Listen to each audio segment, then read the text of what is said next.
Greetings and salutations, Dota fans. It is I, Badger, back for some more League of Legends Season 16 action. I am joined tonight by a new caster to the channel, multi-season Lads player, Lads Discord poster. It is Knives in my coffee. How are you this fine evening? I'm doing alright, Badger. How's it going? It is going well. I just realized I forgot to shill my stream in the Discord. Probably should post that. But we do have some teams on teams tonight. On the Radiant side, it is Happy Birthday Hatsune and Miku. On the Dire side, Team Pooz. Both teams who I had finishing top 3 in their groups. This is an early clash of titans early on the season here. What are your thoughts on these two teams here, Knives? Uh, I think they're both definitely like top three in their group. They definitely have some of the highest expectations. On one side, you have kind of a super team of the usual suspects for festival, and festival stacks usually do pretty well from what I've seen. And then they've added off the season, who's maybe not had been super consistent the last few seasons, but he's, well known to be like a very good player. And on the other side, just they have Brightside, Ka, and Filski, which is kind of like the all-star 3 through 5 on their lineup.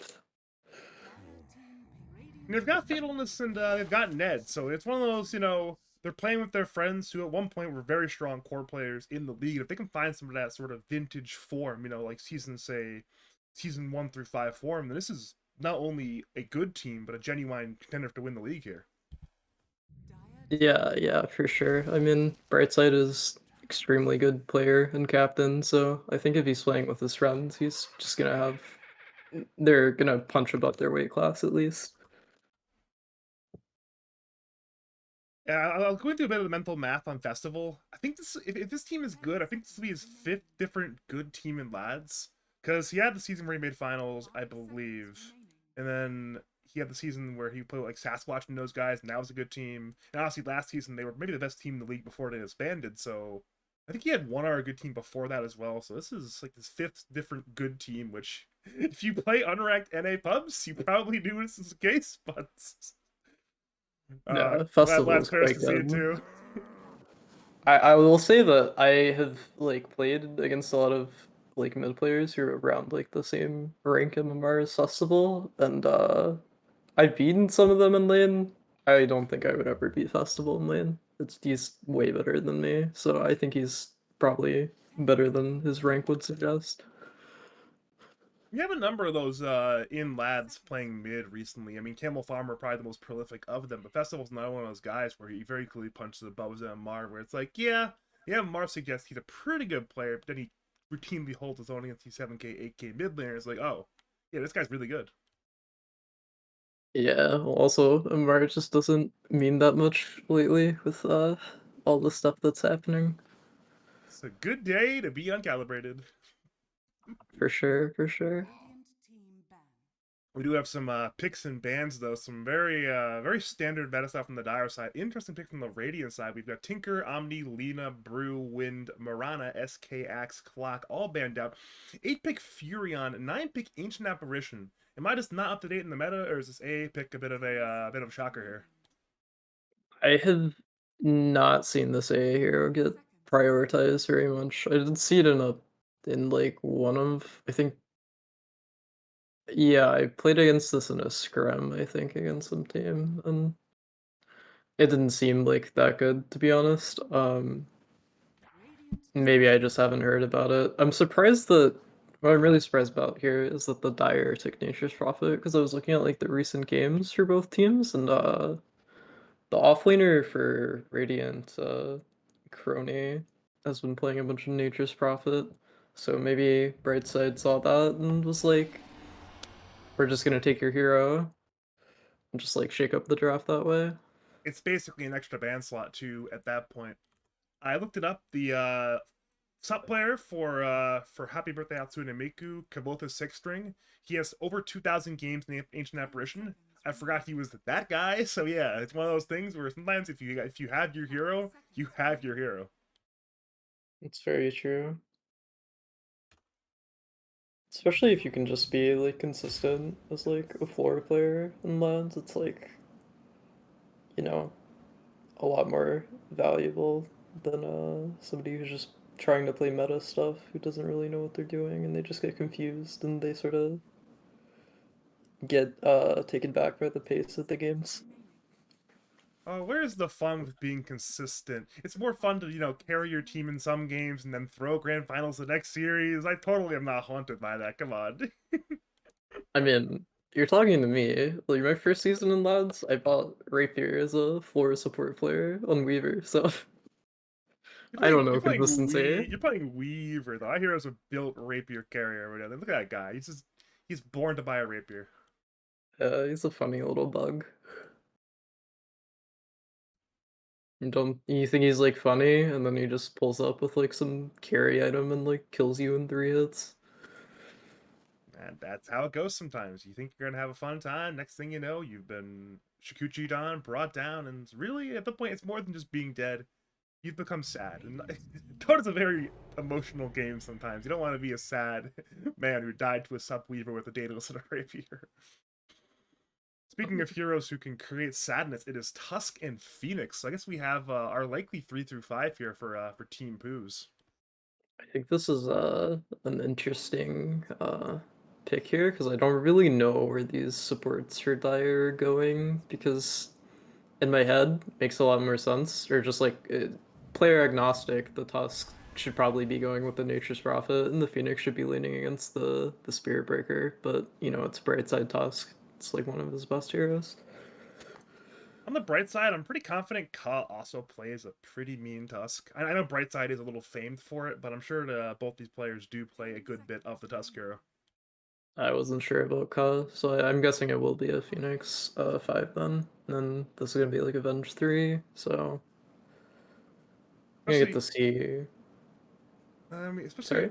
especially when you look at the Spirit Breaker, you mentioned the lane matchup there. This hero has like what 1.9 BAT, terrible attack speed. You tank a spirit. You're just not playing Dota 2 for a little bit.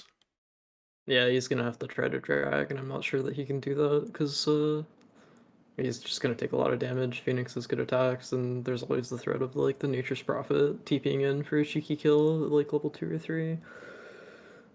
I also don't think that Venge is like very good at playing solo while the Spirit Breaker drags, so maybe they just go on the Venge if he goes for the wave drag. It's not looking very good for their offlane, I think. I mean, if my captain has taught me nothing, there is never a bad game to land drag, and that lads players need to do it more. I feel like a lot of Yeah. players are disinclined to do it because it's not a very sort of honorable way to play Dota, but we're not here to be honorable. We're here to play Dota. I think the problem with that is that you're playing against Brightside and he actually knows how to address creep dragging, which most pause fives and lads don't. So I've tried dragging against him before. He will punish you for it. Yeah, we may see that in action very soon. But speaking of action, we have a meta staple, longtime lads' favorite Ember Spirit hero who not only is a quite good hero right now, but also a hero the festival's played numerous times in the past. Still a good hero. It's kind of fallen out of the meta a little bit.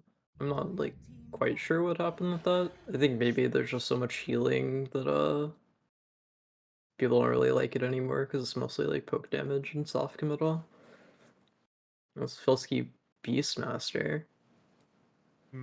Interesting. So we'll put the Beastmaster 3, put a different lane for the Fury on either carry or mid. This is an interesting mix-up here. What are your thoughts on that one? I think it's okay. I've seen this Nutritious Prophet hero get played both mid and carry. I'm not sure who on plays it here. I don't see any Nature's Prophet games recently for Fatalness, and I don't see any for Ned either. So it'll be interesting to see what happens here. Honestly, it just feels a little bit more like a Fatalness hero than a Ned hero, so if I had to, gun to my head, pick one of the two, I'd go carry Furion, then you have this sort of Furion Phoenix lane to really outrange the Venge and the Spirit Breaker in terms of trading, but I'm also interested to see what they do with this 23 pick, because that obviously kind of reveal all, where you'll know at that point all of what's going to happen. Unless there's some really weird 23 flex going on, we should be able to figure it out between the two of us. Yeah. Well, I don't think that we'll know for sure about which support is going to which lane until they actually lock in their heroes, because they could really do it either way, especially with the range carry. I think if they're going to put the Tusk on bright side, he'll just play 4 and they'll have Cal play 5. Like, I think there's no way you can put the Tusk in the Spirit Breaker lane. I think you have to go Phoenix versus Spirit Breaker. Yeah, it's a little awkward. I'm sure, the Ka Fatalist lane, it'll be fine. I mean, we've seen a number of these brother lanes work pretty well in lads with the natural coordination there. Surely Ka and Fatalist can lane together. I mean, you used to see them dual mid all the time, so. Yeah. Well, I don't remember that, but Oh, if you were back in the day, I'm sure you've heard of the legendary Ka Earth Spirit. He would just camp the middle lane non-stop. We would joke that they were dueling mid, and they actually kind of were dual mid, so. yeah, Kyle was he used to play EST Sunday back when I first started playing, and he was well known for his Earth Spirit. I think back then he was more of like a one trick though. Now he's like more of a well-rounded player. Yeah, between everyone banning out Earth Spirit in Captain's Mode and Ice Frog's patches really not favoring the hero, he's learned numerous other heroes since then. You know what's like interesting about the Radiant bans this game? Oh, that be. I think this is the least I've ever seen like Felski heroes get banned. Ah, you're right. I mean, the Brewmaster, obviously, but other than that, it's just the Brewmaster. And that was second phase too. Oh, Tide Hunter. It's your favorite. I I am so excited for this pick, actually. I mean, is this mid-tide? Are they, like, trying to play to the commentating booth right now? I I, had I am, no it actually clue. might be. I think it is mid-tide. Let's go. Could be carry Tide. It's all logical to do that No, with no, no. him. That hero cannot lane into Venge Core, I don't think. I think you lane solo on Denver. You have to go mid here. Yeah, true. It does lane well in number. Or it should at least.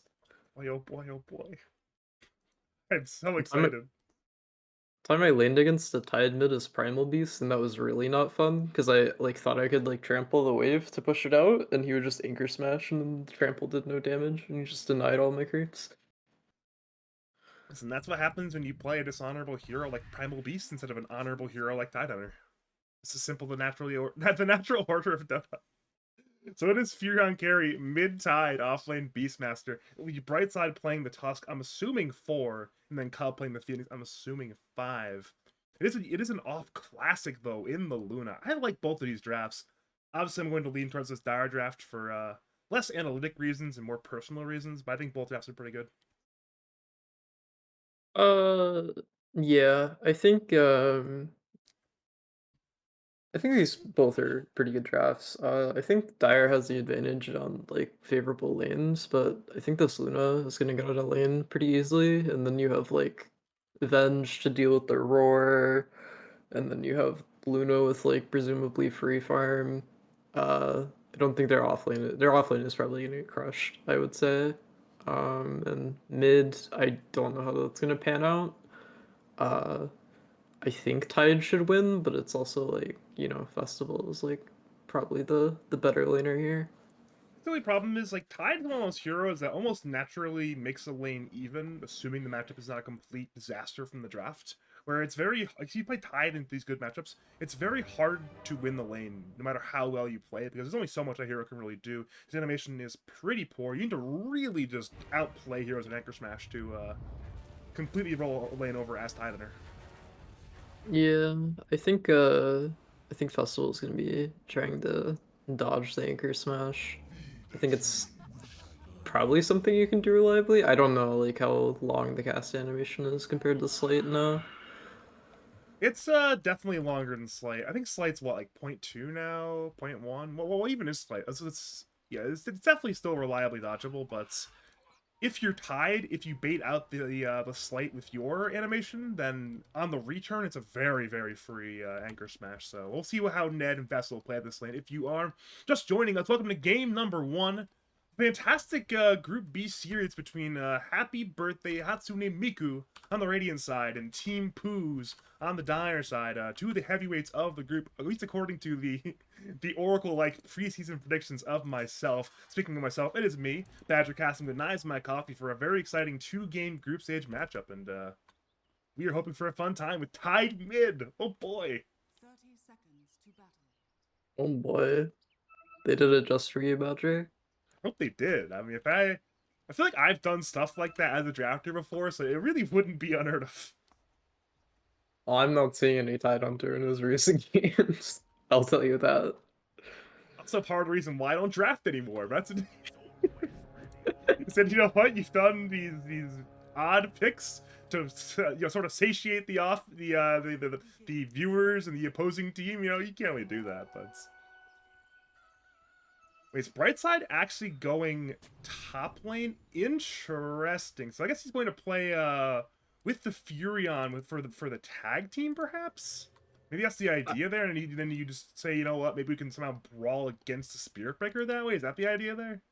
I think the idea is that Brightside thinks that he's like 10 times better than their offlaner, and he's just gonna have a free game, and he's just gonna outskill them in this lane. And overall, I think having the Phoenix bot lane is probably gonna be a lot better for that lane.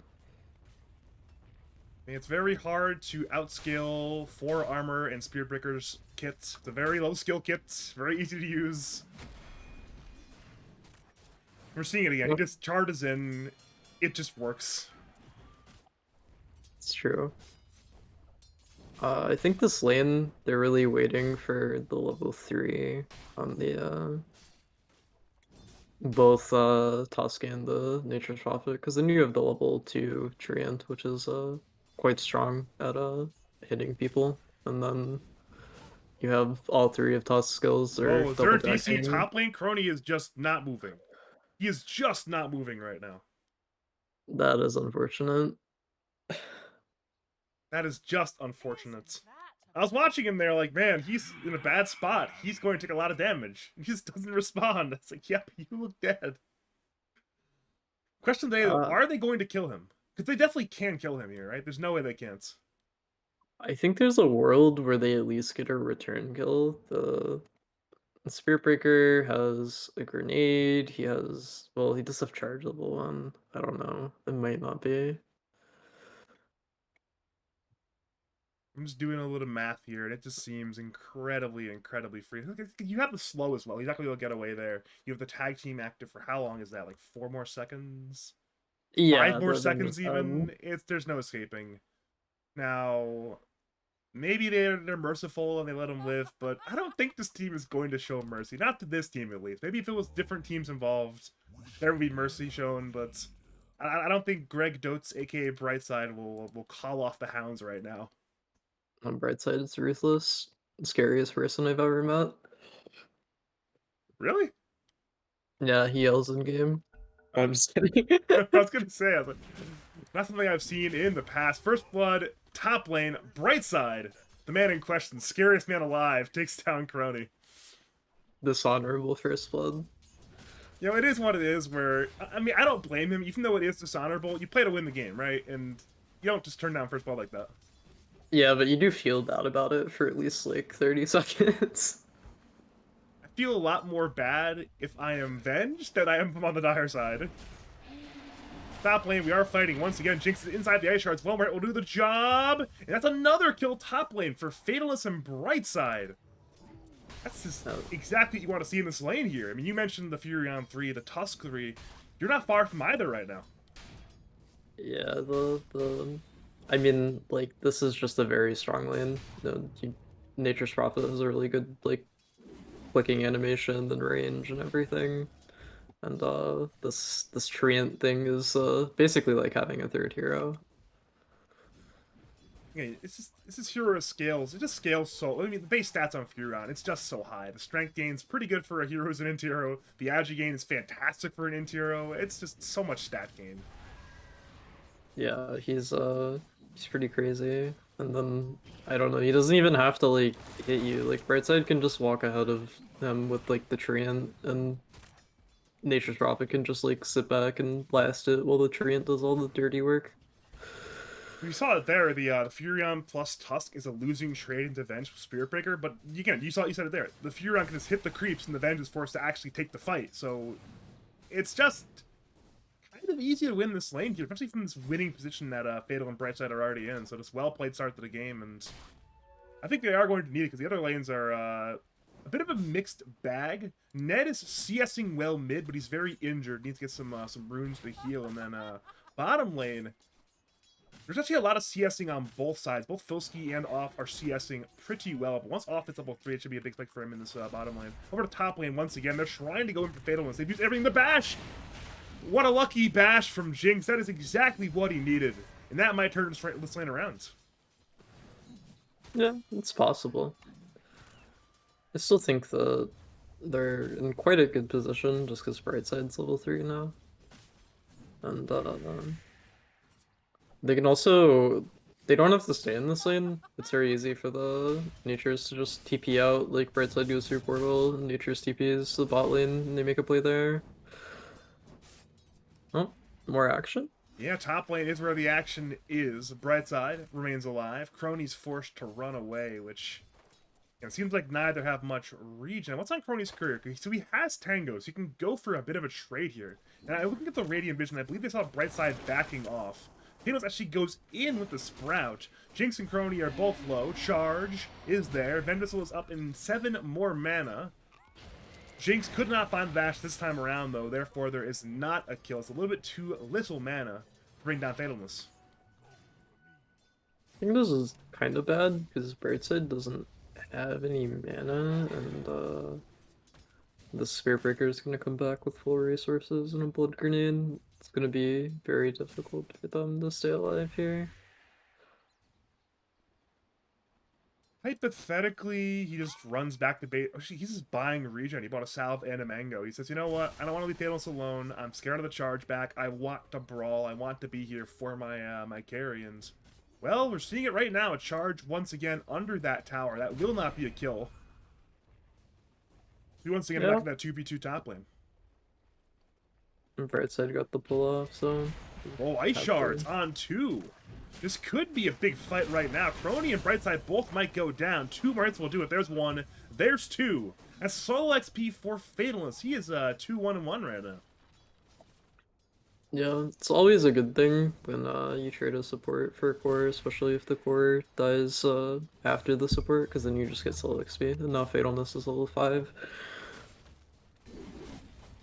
This is going to be a game where it's really his canvas right now as far as the Fury. He can go anywhere he wants, do whatever he wants. He is a very, very strong man, and we may see a rotation relatively soon. It is minute 6 time. The rune spawns top. It's an arcane rune going the way of Festival, though. Yeah. I don't think the arcane is going to really help him. He kind of has a farming build. He has 3 points in Flame Guard, no points in Chain, so he's probably just gonna use it to push out the wave and try to get just like a hard camp kill or something and just accelerate ahead of the Tidehunter. It's like a great rune to farm faster with. Lower CD Slight, lower CD Flame Guard. Sounds good to me if a member. Meanwhile, bottom lane, we are seeing a rotation in by Brightside, TP in by Jinx, and by Festival. It'll be a 4v3. Radiant should win this fight. Dive in by Ka. Radiant taking a lot of damage. Filski's already at Brightside's low. Kabuki 6 Spring is the trade. But Phoenix and Tusk both should die. Festival cleans up the Tusk as Off kills the Phoenix. Has a 3-for-1 off the back of good TPs in by the Spirit Breaker and the Ember Spirits. I'm gonna lose the Wisdom Rune for that though. Ooh, I feel like that play, right. I feel like that play would have worked better if they had waited half a second for Fatalness to get his ulti, because they were all pretty low, and then they just kind of didn't have the last bit of damage to finish people off, and then they just all died. Just a little bit unfortunate on the time. Maybe they wanted to go before the minute 7 rune. Obviously, have a very important objective. Top lane Crony is once again in danger. Brightside had the shards perfectly on point. Fail gets another kill. That's his 3rd of the game. They'll move to Jinx, who I think will end up dying as well. He'll try to bash his way out, trying to buy time for Ember to arrive. He'll remnant forward. Snowball buys a little bit of time. They'll go towards Jinx, accepting the death of the Fury, trying to bring down the Spirit Breaker with him. A few more hits will do it, and that's the kill for Brightside. Not a trade for the Fury on a 2-for-1 in Dyer's favor. Festival looks to clean things up. He just skilled the chains. He has Slight in 3. That will be a kill for him once again. A 2-for-2 trade comes out top lane. Well, I said that Festival was going like a farming build, but maybe I'm just, I don't see the game on the same level. His third eye is open here. And it's one of those things, farming build, it's a mentality, not a skill build. He has nothing to rotate with, but he's rotating anyways. If there's a will, there's a way. Speaking of will, bottom lane, they're willing a kill into the Ancient Apparition. He is just dead. Run down by 3 different heroes, and subsequently that will be a dead bottom tier 1 tower, I'm certain. Yeah, this tower is gonna die to the treant very quickly. Yeah, it's like you can see how quickly this is killing the tower. That is our first tower death of the game. Top lane, Brightside is swapped offensively by Crony. Festival is here as well. In come the Dire TPs, though, looking to event, perhaps even save their Tusk. He has 100 HP, now gets brought down by the Ember, but Crony is the trade. It's a roar into the Ember Spirit. He has 2 remnants ready to go. He'll use 1. He's duking things out, perhaps as she goes forward towards Filski, who has the Hawk to stun him temporarily. Rabbit comes in from Ned, hitting onto Ember, and Spiritbreaker the targets Ember. Remnants once again, he's trying to get away. Meanwhile, Spiritbreaker gets brought down by Cut, back to Ember. He gets away. An important escape for Festival, but still a win for Team Pooz. They kill 2, and they'll parlay that into a top T1 tower kill. This is really bad for the Vengeance game because not only are they not did they not get the trade on the safe lane towers, he's now losing his off lane tower. I don't know where this Venge goes to like farm and catch up and get his Axe timing.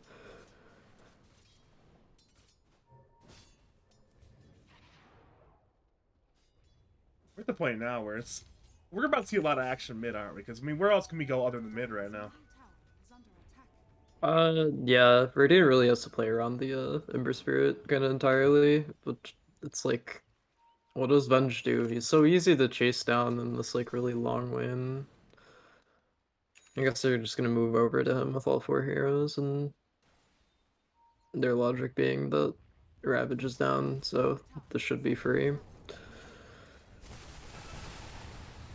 We see it top lane. There's really only Phoenix in the area. It seems like they're going to abandon this top T1 tower, but if they can get the mid T1 in exchange, that's a perfectly fine trade. If not a winning trade for the Dire. Yeah, they have a catapult here. This mid tower is definitely more valuable than the top tower. Yeah, dead T1 top lane. We're seeing TPs into defend mid perhaps, but way too little, way too late. Good deny attempt, but a little bit late once again. And that's now a 3rd tower killed by Team Pooz, but despite killing 3 towers, they're only ahead by 1k gold right now. Yeah, well, the towers precipitate the gold lead, just open up the map and enemy teams feels scared to farm some things that they wouldn't be scared to farm if they had their towers. Being scared is a mental state. They can't kill all of you at once. G farm.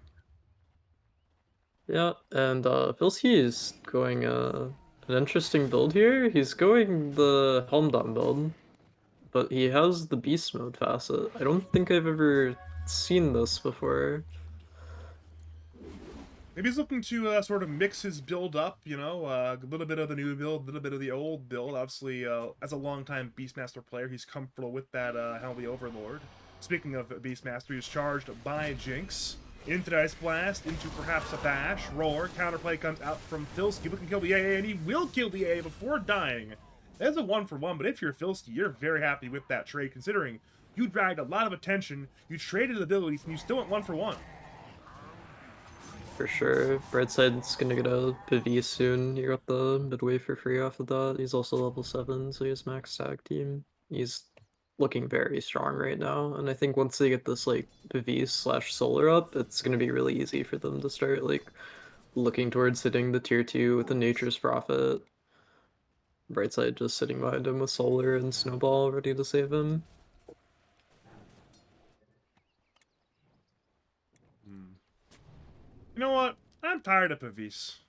They should. I'm sick of Pavis. This is a very weenie item. Do you agree with that statement? Yes or no?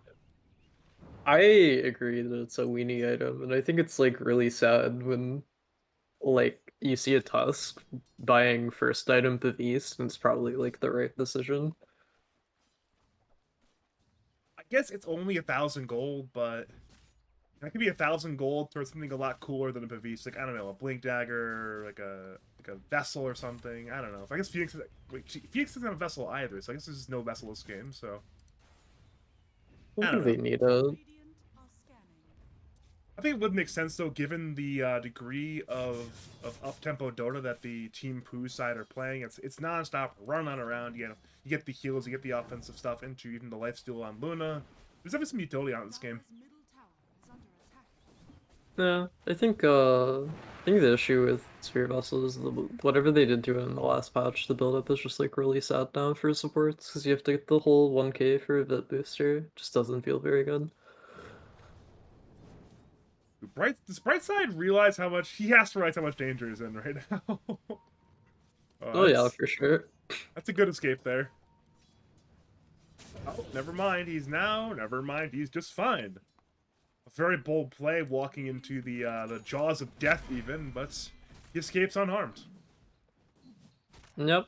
The Emperor went Mage Slayer first. I guess like they don't have a lot of magic damage, but this Mage Slayer item is also just a lot of damage with Sleight of Fist. 75 every time you hit somebody. Yeah, this Mage Slayer item, I mean, it makes some sense this game is for the ability to have some resistances. Again, at this point, if he has, like, say, Mage Slayer, Maelstrom, BKB, I don't know, minute 25, he'll be very strong at that point. I think the first item Mage Slayer feels more comfy just because you have the mana to farm, and it's probably what he feels like doing right now because they don't really have any plays with the map state. There's just no way for them to break this tier 1 tower mid yet. And with this Mage Slayer, it gives him enough bulkiness to just really not die to most of what the Dire have to offer. Else, if you really want to commit everything, say Ravage and Roar, to kill the Ember, he's just not going to die, really. The Svench gets out, which is like really important. He's 1200 gold from his eggs, and that's probably around when the Radiant is going to start looking to do stuff. Filski. He's running. He's once again, both offlaners escape death here. Venge via the TP. Filski by just walking slightly to the east. He put the ward up for vision, but it simply did not matter. He just got away in time. Good game sense in Filski, because he did not see that, I don't think. Yeah, I don't think he did either. It just made sense that that's what they were doing, I guess, because nobody was top when they smoked up there. And he's gonna get his Helm of the Overlord now, which is a pretty big timing, and then they also have the Gleipnir coming out to Nature's Prophet right now. Perhaps now is the time just to again, you go for Roshan at this point. You just go for a pick off. How do you open up the map here further for Dire in terms of aggression? Uh, I'm not quite sure that they want to do it yet. They're like 100 gold from the shard on Tidehunter, which I think is what they're looking for to kill the Spirit Breaker and Ember more easily. But after that, probably. Oh, it looks like they are making a play now. Well, Gleipnir into Sprout, into Roar. They're committing everything to kill him, and they'll do it. Ice Blast hits on 3. With Ember down, your game's a lot harder. And yeah, that shard for Ned. That's exactly what he needs. Good purchase. I'm a fan. He's a Mage Slayer as well. I'm also a fan. I think it gives them a lot of what they need this game because Filski can just like split push with this creep, and he's also probably gonna go try for the solo Roshan or like just doing it with one of his supports or whatever. He definitely needs help, but the help is arriving. Fatalist is already here, who has TP'd in to go in for Crony. Gleipnir keeps the Venge in place. Venge certainly will die. That's one more kill, and a tip from Cud, a Fatal for, I guess, the good TP in. At this point, it is Roshan time. There's 4 in the pit area, and should be a fairly free Roshan. You have the heal from Phoenix, the minus armor from the Tide, and it's a free Rosh. Yeah, you're actually right though. He does need help to do this. You can solo as Beastmaster with Ags, but he went for the Overlord build, so he actually does need his team to do this. Here we go. Minute 17 Roshan. Fairly early. You see a lot of teams do Roshan for first Roshan between 20 and 25, but Team Pooz, they are not a slow team apparently. They're here to play fast. Yeah, this is the Beastmaster game plan. It's just early Rosh. It's one of the most powerful parts of the hero for sure. We were seeing the shard from Tide bottom lane. Jinx almost dies just to the Tide damage. He'll charge to the northeast, but there is no running. Simply dying. That's 13 kills now for Team Pooz. They're up by 4 kills, up by about 4, actually 5k gold now. They're making their lead larger right now. I mean, you haven't heard anything from Off in a little bit, and he's the top net worth, so I think that's what they're hedging their bets on. He's farming under a ward right now, which is kind of concerning.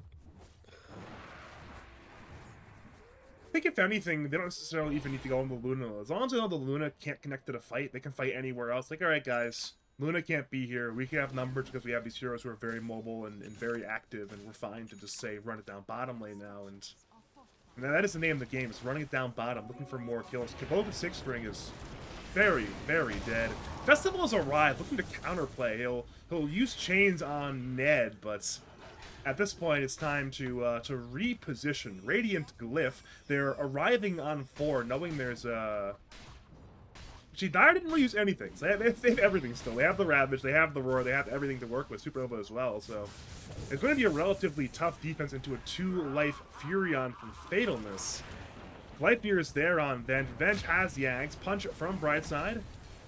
Snowball delayed from their strike from Jinx. Ravage comes in, hitting on, I believe, 2. Venge and Ember, the target. Supernova on the floor. Clips from Off. Festival is dead. Crony goes down. He's trying for a counter kill on Ned, but Ned is playing Tidehunter. It's just so tanky. It's now Aurora on Ancient Apparition. They're going to get a 3rd kill. Gleipnir onto Spirit Breaker. That'll be a 4th kill. Double kill for Fatalist. Double kill for Ka. The twins both get a double kill. It's 4 kills for the side of Team Pooz. They'll kill the tier 2 bottom. They'll run it on down. Perhaps the high ground right here, right now. Oh, Tidehunter is looking quite good. I don't think Ember was expecting that, Dead in the Water to come out there. I always have to look and read what this ability is because I forget what it is. Listen, you press the button, and I mean, I'm not even sure why it has an effect other than just killing the enemy thrown instantly, because when you use it, you just win the game instantly. It's just that good. I had a pub one time where I was playing Ember Spirit, and the enemy Tidehunter rushed Orchid and did not buy a shard until like 45 minutes, and Oh no. I feel like that would upset you. No, that is very upsetting. You're correct. That's not okay. Luckily, Ned has a slightly more intelligent than the average player on USC's 6k MMR. I suppose so. That's Orchid. That's criminal. That has to be criminal. There's no way that's not criminal. Well, how do you feel about S and Y Tide? Because that's what he's going for right now. I mean, why not? I don't think it's my personal choice, but why not? It gives you a lot of stats. Gives you a bit of ability to chase in the fights. Swap against Filski. Ice Blast is on the way. They want the Beastmaster. He's dropping. He'll roar Jinx before he dies. Gets Paviste now by Brightside, who's snowballing around the fight right now. Filski's already dead. The trade is for A, but now is Tusk dying as well. Sunray is on the floor. Ned is standing his ground. Furion TP's in, goes in for Jinx. Jinx is dropping very rapidly. Crony is low. Festival's half HP. Stun from Vend is there on Tide. Tusk now back into the fight. Somehow, Fatal did not bring down Jinx, but it's Festival who dies to Ned anyways. And now move to the Venge Illusion. They'll kill her inside the Sprout. Sure, you escape on 2, but it's an absolute disaster fight. That is a 3 for 2, and importantly, it's once again push time. Oh yeah, they are gonna kill this tower in speeds that you won't believe. Brightside's gonna come over here to Solar Crest the Treant, but tower's already dead. I believe it. They'll snag that Radiant side Tormentor as well, it appears. Yeah, they will. That's a free shard for Filski. Alright then. It's gonna be hard for Radiant to defend their high ground, because usually you're thinking like this AA hero is really strong high ground, right? Because you just have the blast to, like, you know, murder somebody if they're out of position and take too much ship damage. But the Dire side, they can have this. They're gonna have drums on Bright side. They already have a Solar Crest. They have the Ironwood Treant. They have an Ancient Creep with Hum of the Overlord from Beastmaster. Like, this Ironwood Treant is gonna get solar crusted and drum boots, and he's just gonna kill the tower like really quickly. You know, it's funny, if you were Filski's Hound of the Overlord creep, you just have to feel weak at that point. It's like, man, I've been replaced by an Ironwood Trance.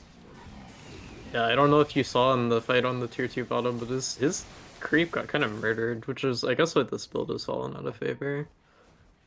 I guess the idea is, again, much more of like a... I guess I saw Smack in the chat mentioning sort of the axe stats for bonus damage on creeps. Maybe that's the idea, is use it as an offensive damage sort of thing to just kind of do damage more than it is to sort of sustain and be that building push. Yeah. I think no, I think it's like a good build, especially this game. They're very like tempo oriented, so they're looking to end the game before this creep becomes, well, a creep. Oh, Crony, he's once again going to die. His illusion will pop out from his body, and it's going to die as well. What can you do? He's not even stunning. He's swapping at least, but now he's stunning, and now he's dead. Sometimes you die in Dota too. Yeah, I don't think this Venge has gotten to play to the Venge game plan very well. And that happens sometimes when you have these losing lanes on core Venge, is you just struggle to recover your game. We're seeing it right now. He's 7th in net worth, which, again, there are 6 cores in the game. You do not want to be 7th in net worth. Yeah, I think this lane combo, the Spirit Breaker Venge, is like not really good because, like, yeah, it's like you're putting a ranged offlaner with a melee hero, but he has no way to get out if you ever leave the lane on Spirit Breaker, so you're kind of like just stuck there as Spirit Breaker having to protect your Venge, or he can't farm at all. Mid-meta racks were brought down, by the way. It's just some up-tempo Dota. Good TP away buy off, getting away from the Yule's TP cancel from Ka, but again, at this point, we were really just waiting for second Roshan. Team Pooz grabbed that second Roshan, and then they win the game at this point, it appears. Yeah, I don't even think that they like need Aegis because nobody has to show high ground. I mean, you just saw the creeps like murder that melee racks in like 30 seconds. Like not even, like it's more like 10 seconds. A long Roshan respawn, so perhaps they'll just they'll camp top lane and wait for it. The Radiant Ward does spot things out. Off is walking forward, going for a bold gambit on this one. Dive in by Ka. Off looks to turn. He's punched up by Brightside. Phoenix is already dead. In comes Off. Beekeeping Ravage comes in from Ned on everybody. Brightside and Ka falling, but Dyer's cores are still standing their ground. Off, bring him down though. Filski is dead. The trade is for Off. Now Festival is remnanting forward, looking for more Dyer cores. They're still trying to stand their ground, but they're just too weak. The bold Radiant fight has paid off. They've killed 4. They swap in Ned. He's tanky, but nowhere near tanky enough. They'll eventually kill him in this it's 3.5v1. That's a full 5-man wipe, and that is the exact thing Happy Birthday Hatsune Miku needed. Yeah, for sure. I think Dyer needed to just go down the bot lane and force them to TP. It's pretty low committal. And they're not going to be able to kill Roche or camp it. Like, I mean, if they go for the Roche kill, they might get it, but they're going to lose their racks for it if they don't TP. So, just a little bit of a rushed play there going to the teleporter. I'm happy they did that because it made the game a lot more interesting. Oh, for sure. It made the game so much more interesting. Yeah. This game was over if that didn't happen. Oh no, for sure. You hate to see our builders just get to run down mid at like 20 minutes, you know? That's not what anybody comes into a Dota game to see. No, they do not. They most certainly do not. Yeah, I guess we will resume our regularly scheduled Aura Builders blocking the Roshan gameplay when Roshan eventually respawns. We saw Brightside. He was in the pit like, hey guys, where's Roshan? He's just not here. Where is my buddy Roshan? It's been over 2 minutes, but he's just not here still. It's a late respawn. And, well, Venge is now the new target of the Dyer's ire. Radiant look to counterplay. Ice Blast is on the way. It'll hit the Phoenix. Ka still has Supernova off, has the Eclipse. He's trying to kill the Phoenix, and Phoenix ends up dying. It's a 1-for-1 trade so far. Off still thinking being fighting. Phoenix fighting into the fight. Go for the 6 string instead. So it's Filsky. So it's Brightside. Again, Radiant. They're winning the fight. Ravage still on cooldown. Festival. He's remnanting forward. Festival is still fighting around. Fatal gets bashed by Jinx even. Supernova is there. They want to kill the Luna. They need to kill the Luna. They will kill the Luna. And now the move to the Ember. Ember was holding his BKB the entire time. He'll now use it. It's TP away time. It ends up being a relatively okay trade for both sides.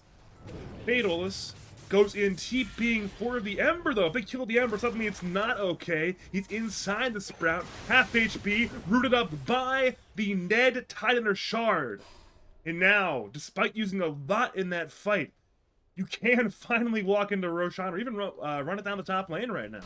No, they're just gonna get their racks and then go back. I mean, I feel like going for this Roshan was kind of a bait, but that's sort of the problem for Radiant there, is that even though they won that fight, they just have no way to really control the map. And I think if Dire gets Roshan, the game is just over. Diving past the Rack's middle lane. Swap was used offensively by Crony. Ka and Crony are both pro Ravagers. They're hitting on 4, I believe. An absolutely fantastic Ravage. And at this point, apparently I can't count. It's only hitting on 3. It's only 3 heroes alive. Regardless, it's a full 5-man wipe. And the Radiant base will crumble. This game is suddenly looking really over. I think it's a 4-man Ravage, because I think the Ravage killed the Venge and stunned the Illusion, but maybe I was just seeing things. You know, we're gonna go with that, because suddenly my call was correct if that's true, so. They don't even need the Roshan. I mean, they could have honestly done this before the teleporter fiasco happened. And we will have a full 5-man defense, though, in 10 seconds. Note, Roar on cooldown, Supernova on cooldown, Ravage on cooldown. Everything is on cooldown right now. This could be the chance for defense. Eclipse is ready. Charge and by Jinx. Snowball. Delays for now. Radiant will go in for Ka and Ned. Ice Blast hits 3, but Ember has fallen. He's got no buyback. Supernova's on the floor off. Looks to bring it down. Radiant will hit it. They're hitting it. They're hitting it. They brought it down. That's 2 big kills. 3 big kills. They'll head to Filsky, who swapped in by Crony. Stunned up by the Venge. Brought down by the Ancient Apparition. Double kill for Kavote's 6-string. And it will not be megas, it will only be 1.5 sets of racks. The game continues on. That was a big not worse thing. It's 5k.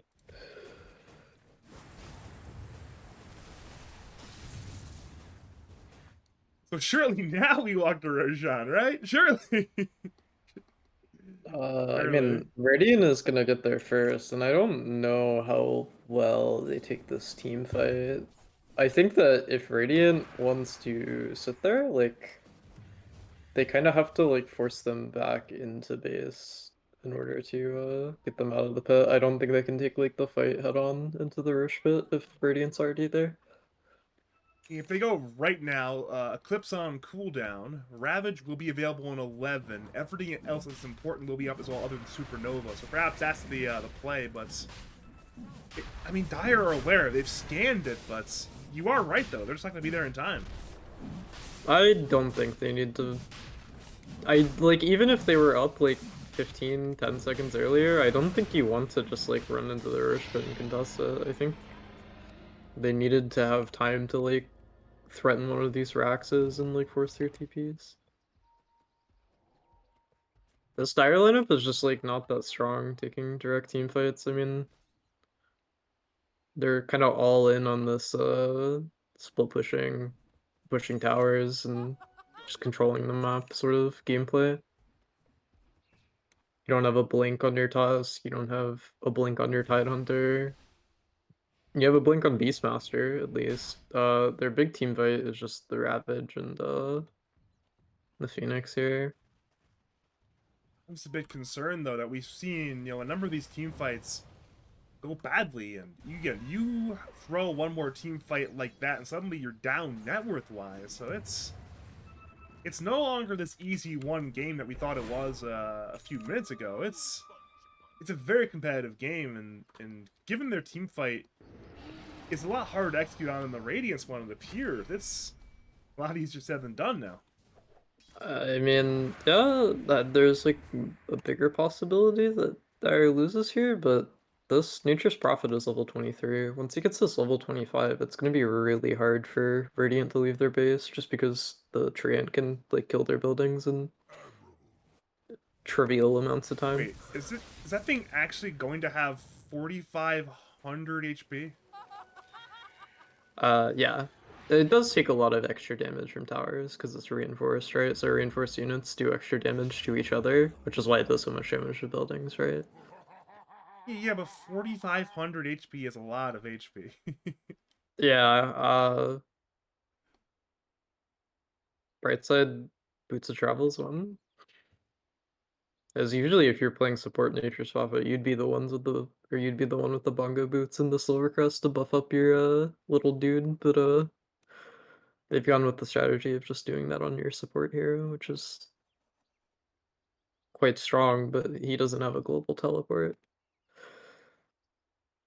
It'd be interesting to see like what Dire decides to do now if they just want to completely lean into Rat Dota or if they want to like still try to fight Radiant straight up. Maybe you rat it out for the near term. You wait for the Edith to expire, and then with only one life on Luna, you go for a fight on your turn. Say, you know what? Let's see what we can do here. But I think the more items you acquire, the harder the Rat Dota will be. I mean, Spearbreaker is notoriously good at anti-Rat Dota. Venge is pretty good against it. Ember's pretty good against it. AA has a global contribution. If you can say see two heroes in different locations, you can go on one in most cases and just kill them in this game. It appears. Yeah, I mean, Nature's Prophet can also just send the Treant like through some weird route into their base and kill both of these range Draxes with basically no commitment if the Treant ever gets there. So at least once he's level 25, the melee Rax is a bigger question, I guess. But on the This other hand, is like Radiant really scared of getting Mega Creeps? Like they're pretty good at defending against Mega Creeps overall. I mean, obviously it sucks anyway, but you know, if anybody has been in this position before on Luna, it's off. I think you'd rather not. I mean, maybe the two range racks don't matter, but the full megas is just the hassle to deal with. No, for sure. I mean, if this Prophet can get to his level timing, and I think they're gonna give him this level or minute 35 Wisdom Rune that's coming up soon, there may not be an option to not play against Mega Creeps because the Strand is gonna kill the buildings, and it might even kill them through backdoor. There's no way, right? There's no Oh way, no, right? It's, I mean, I don't know about without the drum boots and the solar crest, but with drum boots and solar crest in 25, yeah, the treants alone can kill like towers through backdoor.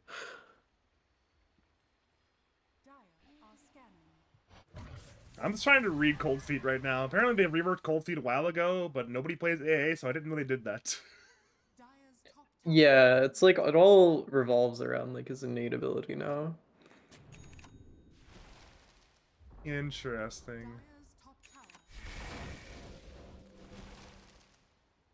We do see a double damage rune for the Luna. Sorry, amplified damage rune for the Luna, but that's eventually could be important for this next fight. That can really give that bit of punch that can really put the fight over the edge here.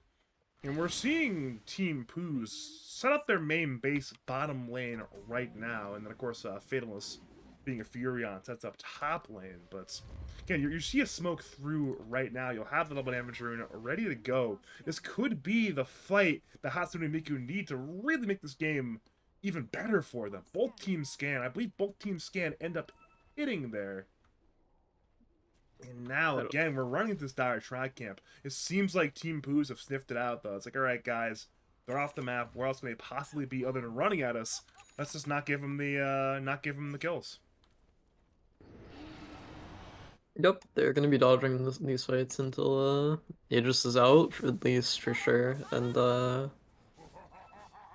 mean, there's a large wave coming in through top, courtesy of Filski Beastmaster, Helm of the Overlord. And yeah, Dire can't really force the issue on the tier 2 men, or Viridian can't force the issue. Yeah, I mean they're just again they're just really not going too hard right now on Team Pooz. They're smoked up on 3, maybe going for some kind of kill. Looking at their vision though, they don't know all that much. They see the Luna, and now they see the Spirit Prickle, so they potentially could go, but again, I guess there's no rush really. The game's not going to get much better or worse for a little bit, so they can just chill for a bit. Yeah, they're definitely gonna at least wait out this Luna Aegis timing, and then Radiant is gonna get a little bit more scared to make those kinds of incursions with smokes into the dire half of the map once the Aegis is gone.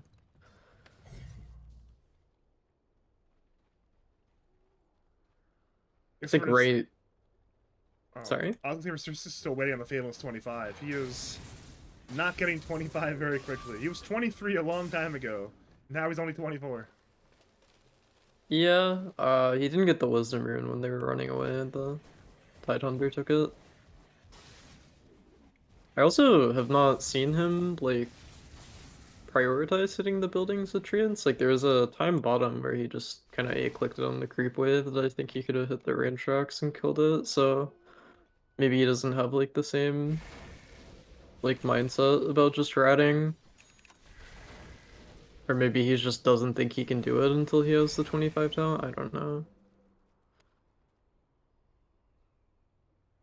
We're seeing this as AA is doing a shockingly good job of defending against it with this whole rework Death Rhyme stuff. So yeah, Ice Blast is on the way. It sees Fatalness right now, but it'll end up missing. Charge breaks the Lincolns from Fatal. Now Brightside gets the D ward. Crony looks for any kind of play against the Tusk. Tusk is somehow juking this out. How is that even possible? He gets away scot-free. Uh, Line of sight is a weird thing. Didn't have it through the trees there, and then he wave attacked, but Brightside just force staffed away, and then I'm ice surprised he. path I'm himself surprised off for he. good enough. He didn't like try to chase him at all around the ice shards. That's just good jukes there. It just took so long that it started to get really scary for them to even make that play. But that is true. I actually lacked vision on the other 3 heroes. Bottom lane, Blink Roar against the Ember Spirit. Big KB from Filski. Festival will try to get away. He actually gets away! Slight into Remnant to barely escape. They used a lot, and now they're going to run at the buildings. Rapidly looking to finish up whatever they can. Crony distracts. Dive in by Cuz. Snowball from Brightside. Looking for the end right now. Charge in by Jinx. Looking towards Brightside. Brightside will get stunned. Raindrak's bottom. Go down to Fatalist. Fatalist walks away. Filski's half HP walking away as well. So again, it's more structural damage, but it is not the Netherrack's dead. You're back to the 5v5 game state again. I don't think that Dire is going to be looking to fight. I think they're going to try to dodge the smoke here, because they don't have Roar now, and that's their best way to take a team fight. Just Roar with Egg. Filski is walking into these smoked radiant heroes. And Phelan gets caught as well. He can't beat KB. He uses it, looking to fight the Ember. Ember beat KB. Phelan's TP's away, but it's not going to work. There's just too much damage. They killed him during the TP. The trade is for Jinx. That is not a winning trade. Ned has Ravage. Fatalness is still dead. Has Battle ready to go if he wants to use it, and he will use it now. Supernova is on the floor from Ka. It's Chaos in the Radiant Jungle. They want to kill the Luna, and they kill him from Chief to Big Gibby off. Ravage hits only one, but they'll kill the Venge. It's now the Illusion fighting for her life. It will not win the fight, and notably, look who does not have buyback. It is Luna. She just bought out for Satanic. I thought, the buyback there on Nature's Prophet?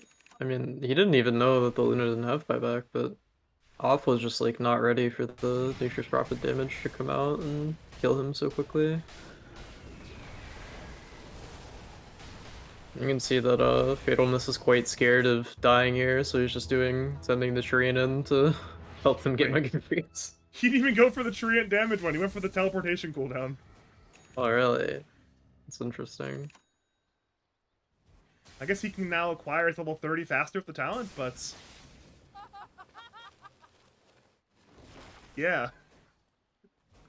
I think it's interesting. I haven't seen enough of this like Nature's Prophet carry. I think I mean usually it's not the plan for the game to go this late with Nature's Prophet carry, right? At least not the current iteration with the Treant facet, which is why it's strong. It's Roshan time once again, by the way. But... and despite tanking a 4-man Ice Blast, it will be a fairly free Roshan. That's a lot of goodies going the way of Team Pooz. Aegis, Banner, Refresher, Queso. A lot of goodies right there. A lot of goodies. I still don't think they're gonna want to end the game off of this because I mean, Nature's just doesn't have buyback, but this at least lets them stay out on the map.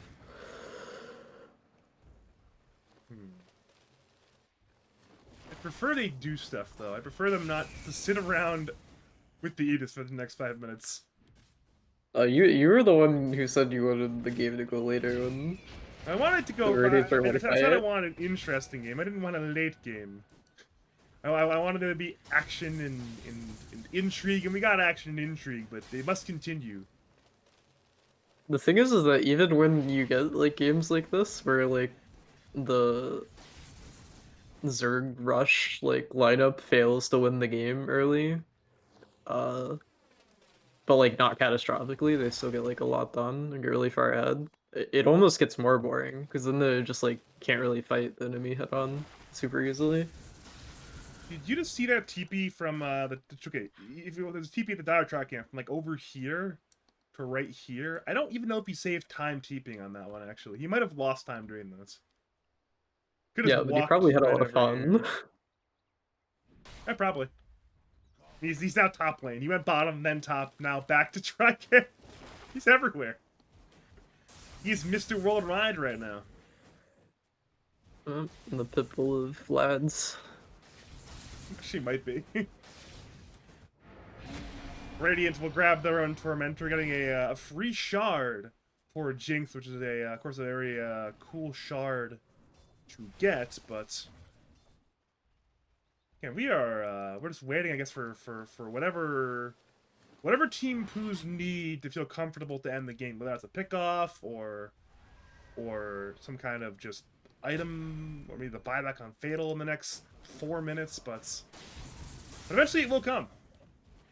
Badger, do you know if spell block works on like Tusk's ulti anymore? They've changed it like 2 times recently, and I can't remember. I have no idea.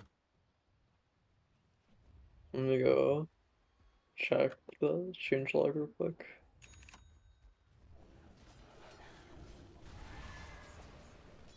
Yes, they made it affected by spell block. Okay, so you know what I want to see here from Radiant? What do you want to see? I want to see the Spearbreaker by an Aghanim's. I think it's good this game. Huh. I guess so. You can take the Dead in the Water off. You can take the Beastmaster ulti if he's fast enough. I mean, you can take most of the Tusk spells as well. Oh, Ravage will be on nothing. I think he tried to get the blink off, but couldn't get the blink off in time. I think something canceled his blink. I honestly don't know what, but regardless, no blink. Oh, Wave of Terror, yeah. The projectile seemed odd. Maybe it's the... Wait, I don't know what it was. Maybe I'm just blind. There's all Regardless... the ice vortexes. Oh, maybe. Either way, Ravage down. Ravage down. Listen, the A combo with the Vengeful Spirit, it's like camouflage, right? Like you just put the ice vortex down and you can't see the Venge anymore. It's same color. By the way, he just refreshed on Ned with the shard, so we're, attempt number 2 at the Ravage. We've all been there, so perhaps this time he will be hitting enemy heroes. Note, all heroes in the game but Fatalists have a buyback right now, so that could be important. Speaking of Fatalists, he just TP'd in very deep in the enemy base. This could be a bit of a play for the chance of the Radiant to win. Ravage will be there on to Festival Picky Beat in time. That's the snowball. Forward by Brightside. Nobody's dead quite yet. Supernova on the floor from Cod. The egg will not get brought down. Jinx is dead. He will buy back. Crony goes down. His illusion is now in the game. Luna is caught in the Sprout right now. Charged in once again by Jinx. Furion still has 2 lives to play with. Brightside is dead. It pips from off. Looking for Ka. Ka is now dead. Venge buys back. Tusk buys back. Fatalist returns. But so much damage! A triple kill for off! The Luna blasted everything right there. So it's no Furion for 2 minutes. And we've used some buybacks on both sides. It's a game now. He's buying a rapier on Luna. He's buying a rapier on Luna. Oh boy. This is Dota 2 time right now. He no longer has buyback on off. But you know what you need instead of buyback? A rapier. You know what's actually interesting here? The Prophet's gonna have his buyback cooldown, but he bought out before that death. So he's still 1400 gold off from buyback. Oh man, that's 75 seconds without the Furion. That's probably too many seconds. And you have no Ravage either. You have no Supernova. You have Roar right now. He just got it up on Filski, but... Oh man, he's put a Blade Mail on Ned. That's the desperation play. It's buying a Blade Mail just to kill off on the Blade Mail. It's going to work! It's actually going to... Oh no, it didn't work. It's just short on damage. It almost worked. They're trying to kill off. He's so low right now. He's trying to heal up. They need to kill the Luna right here, right now. Half HP, still fighting. Roar comes through. They put up the Luna, but she's swept away by the Vengeful Spirit. Off, still fighting. He's still so low. They must kill the Luna. They're trying their hardest. She's so low right now, but where is the damage? It's just not there. Team Pooz have run out of gas. And happy birthday, Hatsune Miku will take game 1 in epic fashion. The Luna is dead, by the way. Rapier's on the floor. But there's no buybacks. Surely the game ends here, right? I think Nature's Prophet can maybe defend. They don't have creeps in the base. Oh, there's no creeps! Pushing back out. There's no creeps! I don't know if they can fight this guy. I mean, does Ember have a Remnant out here? He doesn't, but he's gonna have TP soon. Do you think... AA has the Rapier of Luna. He needs to return to Luna right now. Look at where he is. She should not be here right now. I'm trying frantically. Somebody save this man. And now Thanos with his enemy base. He bloodthorns the Ember. He's Big KB'd up. Ember has Big KB on cooldown. He's dead. He's got buyback. Used it. But Fatal has still escaped with that sort of play. That's a huge buyback to force. And now, again, A still has the Rapier of Luna. They've stunned Fatalist. It's Big KB's on cooldown. Maybe this time a little bit too cheeky from the Furion. He's dead again, once again, without the buyback. What is going on right now? I think they're ending the game now? There's no way, right? Yeah, nobody's up for 20 seconds. This game's over. There's no 40 either. My, that was a crazy end to the game there. It's so weird, because the last, like, 10 seconds, people were, like, just trying to figure out whether the game was over or not. It was so crazy that nobody knew if the game was over, like, before it was over. Neither did we. At least I didn't know. Everybody had to sit there and, like, calculate it for a couple seconds.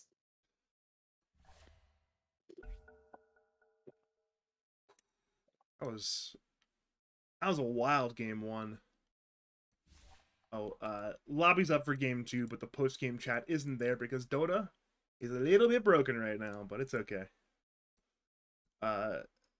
We'll be back for game number 2 quite soon between Happy Birthday Hatsune and Miku and Team Pooz. My name's Badger. I'll be joined by KnivesInMyCoffee in a few minutes.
Greetings and salutations, Dota fans. It is I am Badger back for game number 2 of this group stage series in season 16 of League of Legends between Team Pooz and the Radiant side. And happy birthday, Hatsune Miku on the Dire side.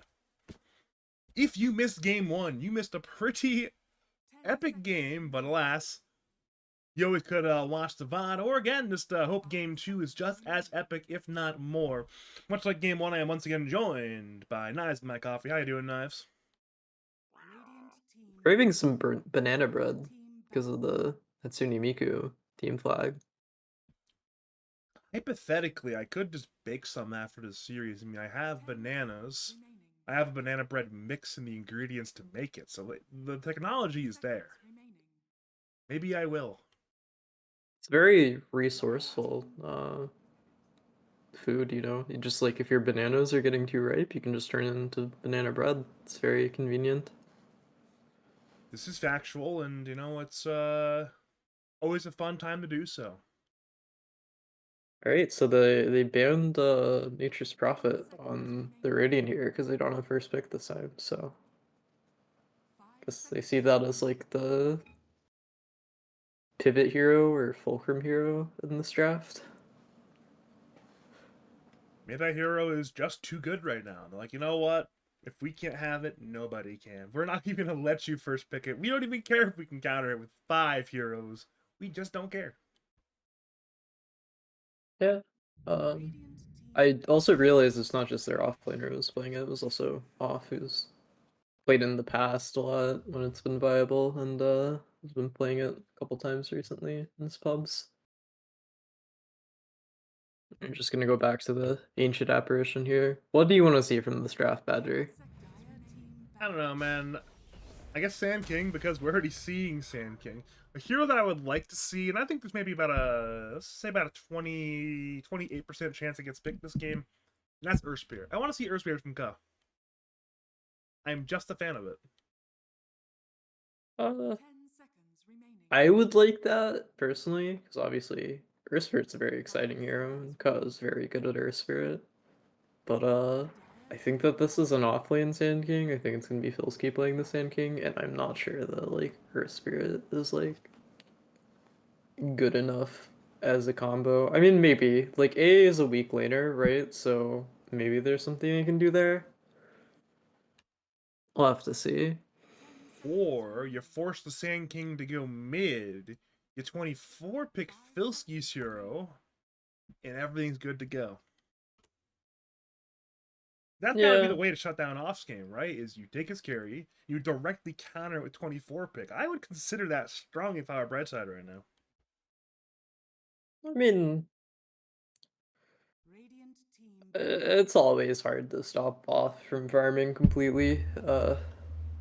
Usually his teams pick around like playing in the sort of like I guess like rainbow TP for your carry mindset where they can all just try their best to make space and it's really hard to like force things. If there is any stage of the game though where you have a chance to really do anything to Off, it is that really early stage of the game before he can leave the lane, because Filsky is notoriously strong off lane laner, and if you have a counter matchup, you can really slow his game down. And we saw last game, if Team Pooz have the resources to play up tempo, they're very good at extending their lead. This is the only concern, is can they finish the game? Which, well, game 1 they could not finish the game. Yeah, I think there's a difference of like they were picking the Nature's Prophet hero to like deny pick it, right? And I don't think like Fatalness was like super comfortable playing the hero once it got later into the game. Because I mean like I haven't seen him like play it a lot on his Dota buff, maybe as like a private Dota buff or something. But you know, Off has played every late game scenario as Luna, and that kind of seemed like the difference maker in that game. He just kind of knew what to do, especially with that gambit that he made in the top lane, getting that good fight when they went through the teleporter.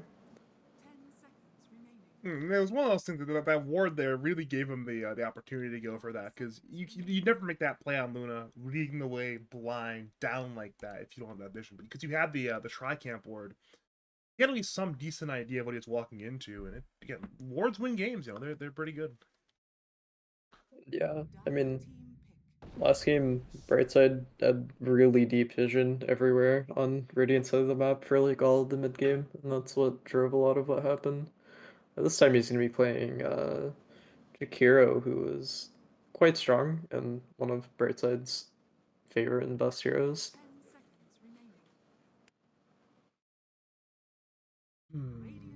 We have a response of Lashrank plus Vengeful Spirit. Will we see another shot at the Venge core, you think? Uh, yeah. I also think this is gonna be a Lash support, probably. I don't know, it's kind of weird because then you have picking three range heroes. You're kind of boxed into picking some melee heroes here. And I mean Sand King's gonna have a fun time into most melee heroes in lane with the Stinger. These heroes, all five of these heroes, it just screams like 2009 MYM right now. It really does. If you know what that reference is, then kudos to you. But this is Yeah, this is a Dota 1 draft. this is a really Total One draft. All we need is a shaker, and we're good to go. This is an incredibly Total One draft right now. They really valued like drafts where it was just very easy to play like back then, like all the heroes just like you have some guy who blinks and stuns and then you throw all the spells on that guy. I think a lot of these teams are just running these tri lanes, and all three of the dudes had a stun. And it's like, man, I can't lane. I'm going to die. Do you remember was it 2014 or 2013 Visage when they 13, yeah. yeah, that hero was in tri lanes, like the soul assumption was so stupid. Yeah, I mean, this was like I remember because Orange literally just rode first picking Visage to top three at TI that year. It was wild. That was a Uh, good Orange team. That was a really good Orange team. so what position do you think this Naga Siren's gonna get played in? Does Fatalness play Naga? I don't know. I haven't checked that, but I did click on one of their players, Dotabuffs, and they had been playing Naga, so Well, who is the Naga player then? If it's not, is that support Naga? What is this? I, I'm thinking it's gonna be a Ka Naga, Whoa, cool. who's played like 3 games of it in pubs recently. Although Fatalness has like 43 games on Naga, but I think this hero is like probably better as a support right now than as a core. Although I've seen some people do like the Deluge facet, and you just go Arcane Boots and Radiance, and we already have like a 2014 like throwback draft here, so that would Naga Siren Radiance would fit right in. That was like that was the last hurrah of the Naga raid. Do you remember TI4 like going into TI? Everyone that year thought it was gonna be like a Naga Tinker meta, and then it just ended up not being that. All the European teams were just riding Naga Radiance plus Tinker into the dirt. Yeah, it Not was a good too turn for fast. the Europeans. It was a good turn for me though. I had a fun time with that one. It's funny though that they were trying to play Tinker, but I think like Chinese teams were always the ones who like were best at playing Tinker, and they weren't picking it because it just wasn't like fast enough for the meta at the time. I think it's gonna be Legion offlane, but I think that they think that this is a Naga carry because I don't see what about the Legion is so great here. I mean, I guess you can dispel the Q from Jakiro, but Maybe it I lanes well with Avenge 4 is the idea. uh, I don't know if that's true. I think it's I'm not sure if that's true questionable. either, but I don't have any other ideas. So I mean, there's a chance that they just picked it because they're like, we can do the like just purge off the Jakiro thing, but I think that they think it's a Naga carry. it could be the legendary Legion Commander 5 support. But it could be one of those Legion Commander 5 games. It's gonna be Ancient Apparition carry. It's what Off's been playing in his pubs recently. Nah, nah, nah. A mid, Legion 5, Avenge 4, Lash 3, and then you last pick off Zero. There it is. You last picked off Zero. It's all coming together right now. It's interesting. I wonder if they're gonna try to audible this Sand King to the mid lane after that. Actually, I don't know how this like lane pans out between Sand King and Lifestealer. Historically, Lifestealers were pretty okay with that lane, but I feel like we haven't seen Lifestealer SK played that heavily since like an SK rework ago, so Yeah. maybe it's just better for SK with the new stuff, the new facets now. Well, it would be the Stinger that I think would change the tide on that matchup. My thing is that like I don't think Ned plays Sand King, but I think that Ned will just play whatever Brightside tells him to play. Guess we are gonna maybe they're debating that right now. Like, yeah, guys, we gotta audible the SK, put it mid, lanes pretty well into Lash. I think we could put some super sick hero on Filski to shut down Lifestealer. I don't know what the hero would be. Maybe it's a Doombringer, maybe it's like a Viper. Whoa! So SK off, Weaver carry, Naga sup, Sniper mid. But Or she's maybe they're still deciding. maybe they still are deciding. They have not grabbed the Weaver. They have not grabbed the Siren. Both can play carry, of course, and I guess both can be played for this game as well. So we're contemplating right now. We're contemplating. It's Venge mid. You did Okay. so you did call the Leshrac 4 before you saw the Legion Commander. And I was like, oh, surely it's at that point Venge sup, but no, it's Venge mid. Leshrac Looks like 4, Naga Siren 4. I love Dota 2, man. I really do.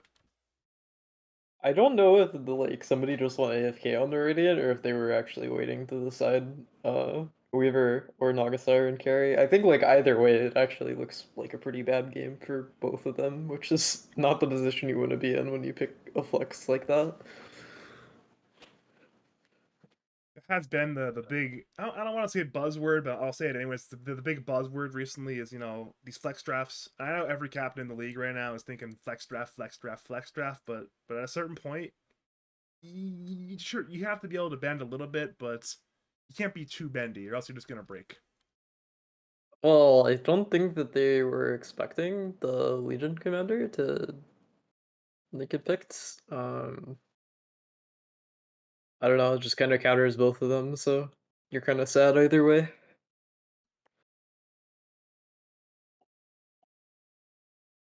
And we're Man, gonna see Sniper mid and how does Sniper late in? Surely Sniper just kind of owns Venge mid, right? absolutely. The scatter shot facet or is like just ridiculous in lane. You dominate the lane, maybe the strongest laner in the game. It's like close. Hey, I've never seen this lane, but I think I've never seen this lane for a reason. I mean, Venge is like basically a melee hero. He's not gonna have a fun time. Even went for the melee facet, so yeah, might as well fully put on the melee hero label. If you are just joining us, welcome to game number 2 of Happy Birthday Hatsune and Miku versus Team Pooz. Miku are coming off the game 1 win in epic fashion, looking to turn it into a 2-0. We'll see a fight in the Radiant jungle already. Smokes have broken. Ka is in the lead right now. Burrow on 2 from Filski into a 4-man dual breath from Brightside. Ka will die, but Radiant are doing so much damage. It's a 2 for 2 so far. They want a full 5-man wipe. Even Jinx will end up going down to Ned. They'll move to Festival. Dual breath once again hits. And they'll get a 4th kill right here, right now. Double kill for Ned and the Sniper. First blood goes the way of the Lesh, but it's certainly a kill win with that 4 for 2 kill lead for Team Pooz. Mm. Running that aggressively in with their lineup versus Sniper was a interesting decision. Especially clumped up like that. The scatter shot shrapnel damage just comes out so fast.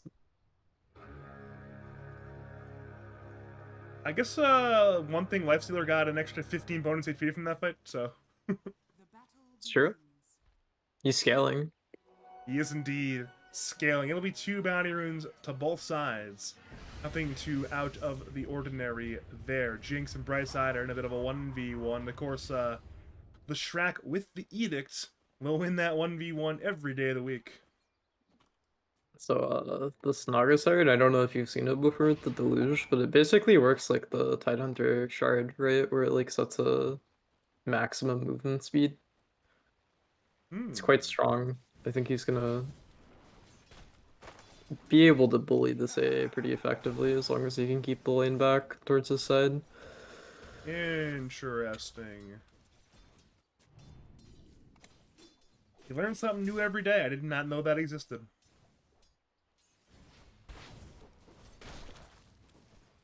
I will say, Naga support, it brings me back. It really does. Oh yeah, it's the Aoi 2000 special from back in the day. A lot of the great sub players there were doing it. I mean, AUI was doing it. Chuan was doing it. It was just basically a who's who of good four sub players of the era were all doing it. Yeah, I mean, Aoi is just always known for like playing those nerd heroes like that. Yeah, No Tail had a pretty sick Naga sup. Even like, it was the style at the time. Oh yeah, for sure. No Tail's also kind of or was a nerd player back then. I feel like he's become less of a nerd somehow, which is very rare in Dota. Usually, the longer you're in Dota, the more of a nerd you become. But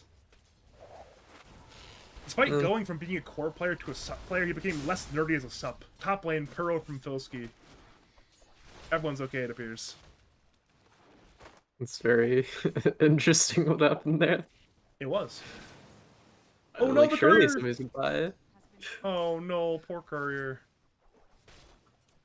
So despite my expectations for this lane and like the sniper starting with like half a level of XP, he's actually losing to the Venge and CS department. Hmm. Maybe. I don't know why. I really don't know why, actually. Just Universal Hero does too much damage. Ah, Universal Soldier, what can you do? I think it's gonna get worse for Festival. Yeah, see like this shrapnel stuff is just it's dumb. I don't know. I agree.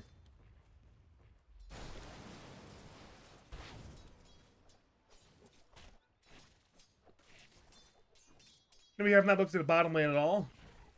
You know what? I'm content to not look at bottom lane for the rest of the laning phase. I'm gonna look at top lane again.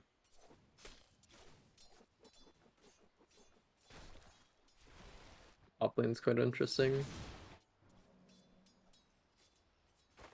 I'm curious to see what he ends up doing skill build wise. He has this reel in. Is that just on the base kit now, or is that Yeah, like tied to ensnare, or yeah, it's just yeah, it tied is. to there. You just get it for free. I remember you used to have to buy that, but no one ever bought it. So I guess now you need it for free. Yeah, they reel him into the burrow. He's taking a lot of creeps right now. There will be another kill for Filski. His second kill of the game, but he has 3 assists, so he's been involved in all 5 of his team's 5 kills right now. Yeah, I mean that's kind of the issue with AA as a laner, and the reason that he's like a weak laner. Like if you are just trading as AA, like he's fine, but then as soon as you have to start like doing stuff like walking outside the lane to like the pull camps and stuff, you kind of are just food. It's really sad. And you see that so much right now. I mean, obviously, we both play support. Both play support and lads even, so you have a lot of importance on contesting these hard camps in particular. Small camps as well, but especially the hard camps. And for AA who will struggle a bit with that, it's going to be a little bit hard. Lane, they're diving for Crony, but seems like Crony will barely live. Right side still wants to go in, by the way. Dual Breath hits Jinx, but not Crony. Fatal will dive for the Leshrac instead. And there is your kill, going the way of the Weaver. That's now 6 kills for Team Pooz. It's interesting that this lane was like looking pretty even on CS, but like their Radiant was so far ahead in XP, it was kind of crazy. Maybe that little extra XP early on helped with that one. Top lane, we are brawling right now. It's brawl hollow, one might say, but seems like nobody's going to die. Yeah, I mean, they just take so much damage passively that it's kind of hard to ever get to the point that they can mentally kill the AA now. And that, of course, is a problem when you are not punishing the weaknesses that we mentioned earlier. AA is a pretty cool hero. Bottom lane, though, that's where the punishes will be. They're headed in for Crony, who's inside the ice path. Bright side and Crony both might go down. But Crony's still out. Fiddle's just taking the edict damage. He has Shikuchi in one. But Shikuchi back forward to bring down Crony. That's your 1-for-1 right there. Fiddles needs to be a little bit careful of Jinx. Jinx really wants to go on the Weaver. He's got the edict. He'll use the Lightning Storm. And he kills him with the Blood Grenade! Over-aggressive play there from Fatalist. Ends up getting punished by Jinx. This Leshrac facet makes the damage come out so quickly. It's absurd. But he's actually gonna stay here and try to... Oh, he's now dead. Oh. I was looking at top lane, but I was at the wrong lane because it was top lane. Top lane, nothing happened. Bottom lane, Leshrac died. He almost made a really good play there, but slightly off on the damage. I missed the solo kill middle lane. DD rune on the sniper, and he just killed the Venge. And now he gets tipped for it by his teammate. You know, at least this doesn't happen at like 2 minutes anymore. This is true, I suppose. Some Dota 2014 throwbacks just dying because the enemy mid gets a DD rune at 2 minutes. Those are bad times. Those are really bad times. Looks like Radiant's gonna be making a play for this Wisdom rune. It seems like Brightside will barely be there in time to Ice Path. It'll be close. I think he'll barely have it off in time. The Shrek will tank the Ice Path. The rune will go to the Phoenix anyways, though! He'll die. That's a well-played play by the Leshrac. To at the very least ensure the Wisdom rune. It's a perfect splitter on the Invis Weaver, and as a result, it's not a complete disaster. The other rune did go to Filski, and had both runes gone Radiant side, it went really bad for them. Yeah, well, this Leshrac is level 5 now. He's quite strong. He might TP mid and try to do something to the sniper when he respawns.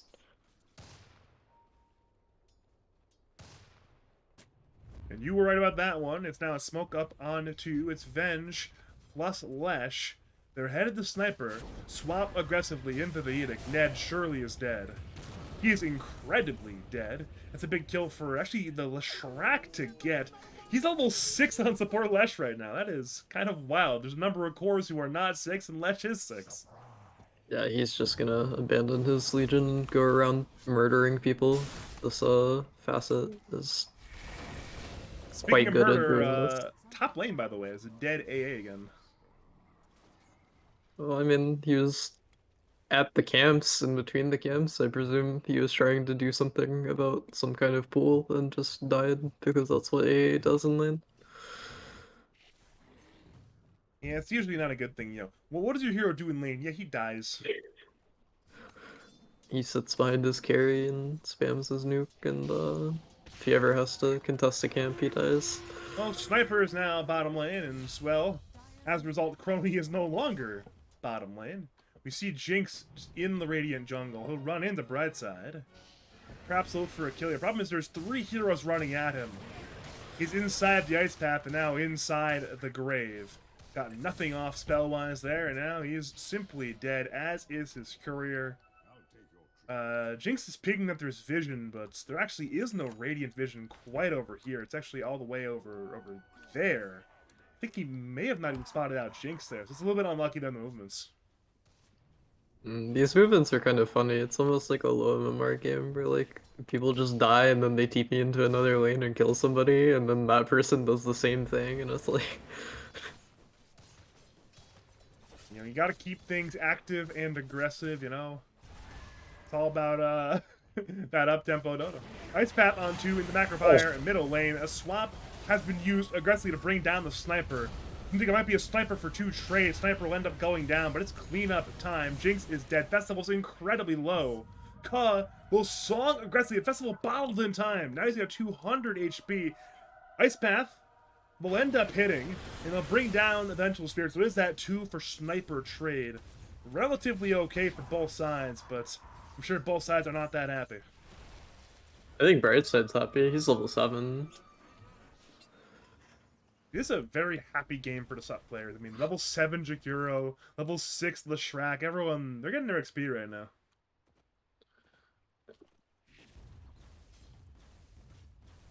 And Filski has started doing Sand King things, which is just farming everything on the map and cutting the wave because there's no longer supports up here to threaten him, and he has quickly become the highest net worth in the game after a pretty bad start.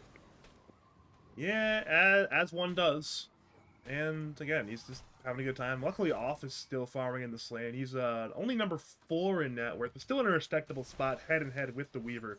Only problem is mid lane and off lane net worth, where you see the gap. Sniper is 1.5k up on the Venge, and again, it's Sand King over 1.5k above the Legion Commander. We mentioned Filski, he's just so farmed. Jinx finds Brightside. Brightside nearly dies, but does not die.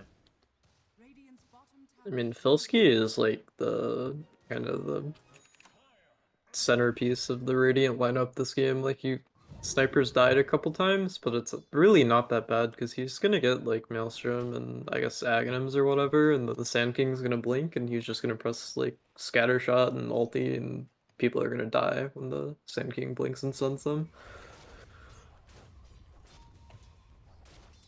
He doesn't really need to like be the most farmed on the map. Just making space is like, I mean, honestly, like, he needs to make space this game, and he's playing sniper, and it's working out well. So I think that's a big dub for the Radiant.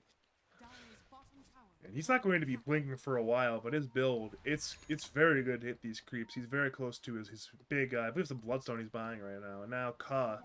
It's a very lucky haste rune. Literally any rune other than that, he's dead there. Now, he'll turn with Brightside, Ice Path, Macropyre on 2. Unlucky RNG for happy birthday, Hatsune and Miku. It's time to die. Crony falls to the ulti of Ned. Double kill for Sniper. Luckily, the AA barely got away from the Weaver, but again, more death, more despair, more sadness, and they'll move towards Festival, who's bottling up. He recognizes the situation, but it might be too little too late. The net has been used into the reel-in, but it's bad coordination between Brightside and Ka. Luckily, the result will not change. Still 3 kills for 0, and it's a gargantuan lead at minute 12. A 6k lead for Team Pooz. It's all off of these god tier ice paths from Brightside. This is not your Mobites Jakiro. Muck is hitting this man with strays right now. It's like, it's not your mother's Jakiro, you know, or like not your mom. I know. Oh man, what can you do? Mobile Bros and Shambles. I think he's actually casting the other series right now still, so he's not here to defend himself. Bottom lane, they're going in for Fatalist, but again, he's playing the Weaver. He's pretty fast. Crony used the Blade Mail active, but now he's on the run. He'll attempt to get away. He'll run to the northeast, but because looking for the net, he'll reel further forward. That will be a dead Legion Commander. One more kill for the Weaver. 5th kill now for Fatalness. He's 5-1-5 in the Weaver, and this is rapidly turning into a runaway game right now. It's not over yet, but it's looking really rough for the Dire side. They're gonna get this Wisdom Rune as well. I mean, even if they try to contest Naga's song, it's not happening. At this point, again, he's getting reeled on forward a little bit. I don't will think dive Weaver that can tower. build this. But he's going to anyways, and now time lapse back away. Shikuchi forward, slap him down, kill him easily. Another kill for the brothers combo of Fatal and Ka. Been proven wrong. I overestimated the edict damage there. I didn't think he could pull it off. Weaver's up to 1.1k HP now, getting a little bit tankier, a little bit harder to kind of one bang for the Lesh. Yeah, well, I just thought he was gonna do enough damage that the Weaver would have to time lapse before he could finish it, but got a Maelstrom proc. Life is easy for Fatal on this. I suppose it is. Alright, so importantly, we are going to see a Radiance, I think right now in the Courier from off. Is that correct? Where's Off's courier? Where is his courier, actually? It's Okay, there it is. It will be a finished radius in the courier for Off. So at why did that it come point, from base? I don't know, but he has it now, and he will have his item finally. Not he can kind of put more wave pressure. I don't know. It just feels weird because I don't think he wants to leave this top lane, and like the Sand King's just gonna continue doing what he's doing. So I don't think this like immediately changes much of anything. At this point, I mean, Off's is buying items to buy more items. And at some point, he's hoping to carry the game like last game. But again, his team is just being out-tempoed right now. I mean, Off's keeping up the Radiant Cores, but the Venge, the Legion, they're simply not... They're just dying right now. They're not dying, literally, but net worth-wise, they're indeed dying. I think Ned actually had the kill there, but he was scared that the Leshrac was sitting behind the Venge there because Lesh wasn't showing, just jungling right now. That is the power of being off map sometimes. If they don't know where you are, then you could be anywhere.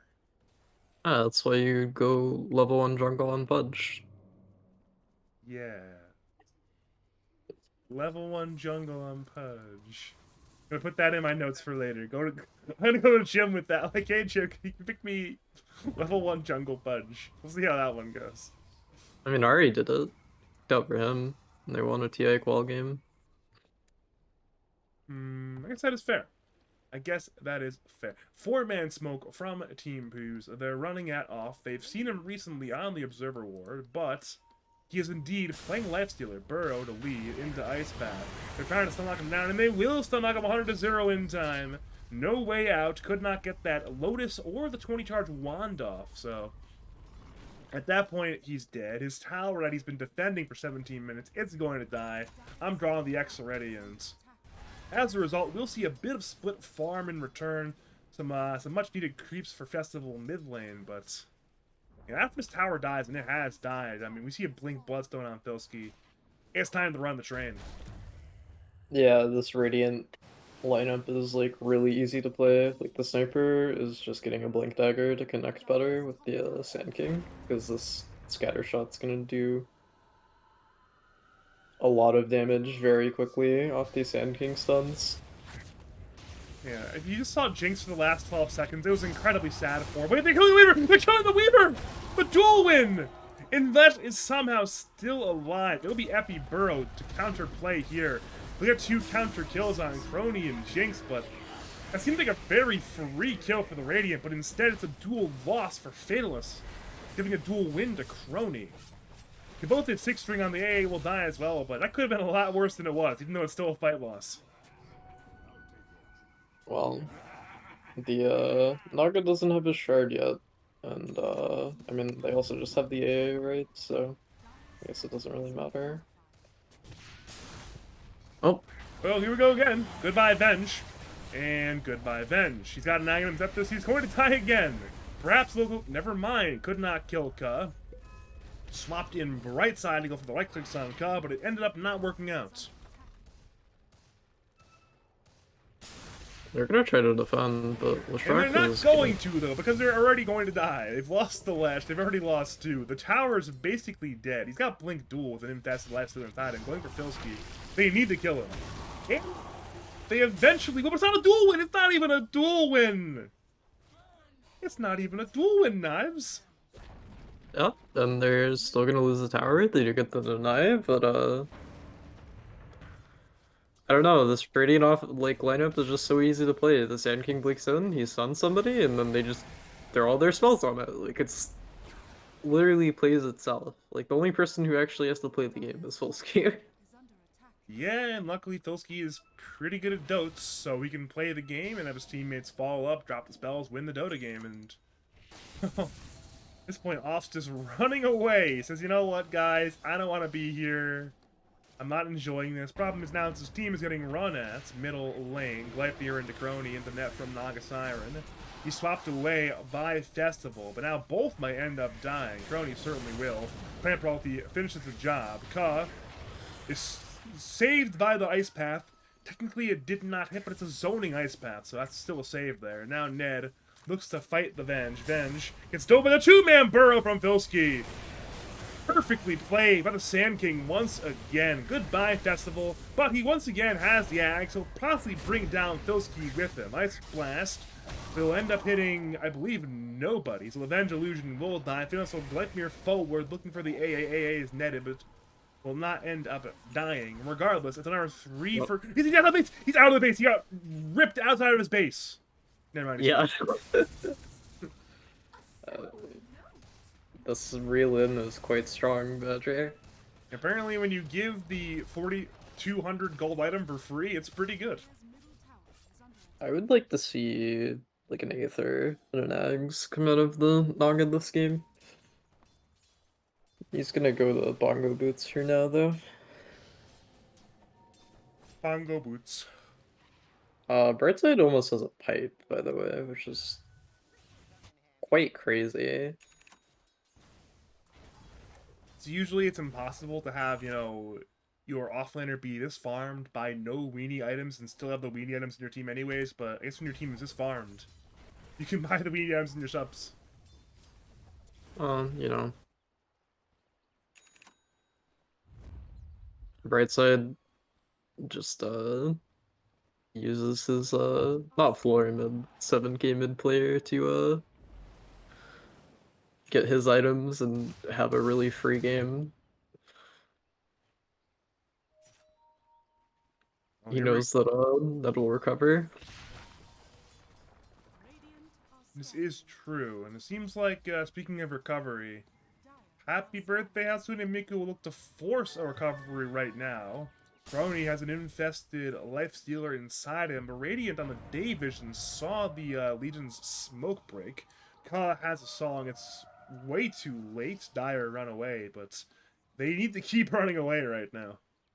That was a very weird turn of events there. Now both teams use spells, nobody got hit by anything, nobody died. And Off is gonna jump out. He's not gonna have Infest for another 50 seconds, so we're back to farming. No, we're not. We're back to pause.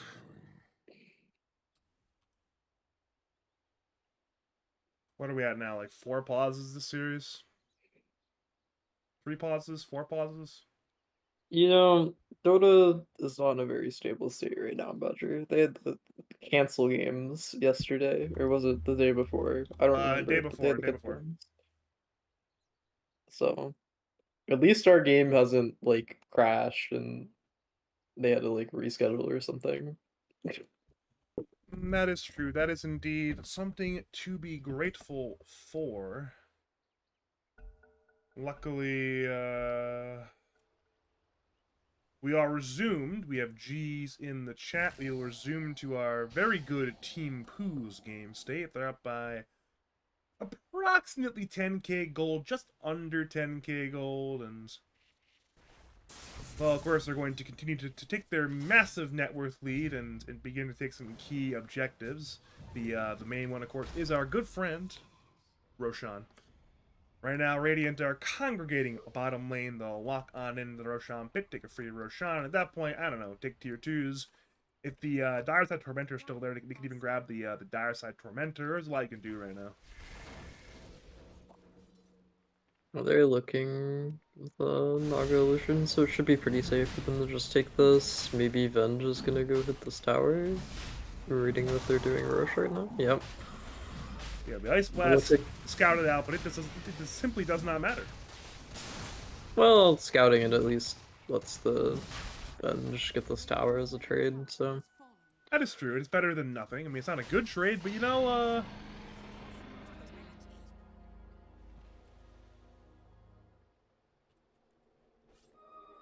Kind of surprised nobody TP'd early to try and set up on the Venge there, but maybe they were scared that they would be sitting behind the Venge.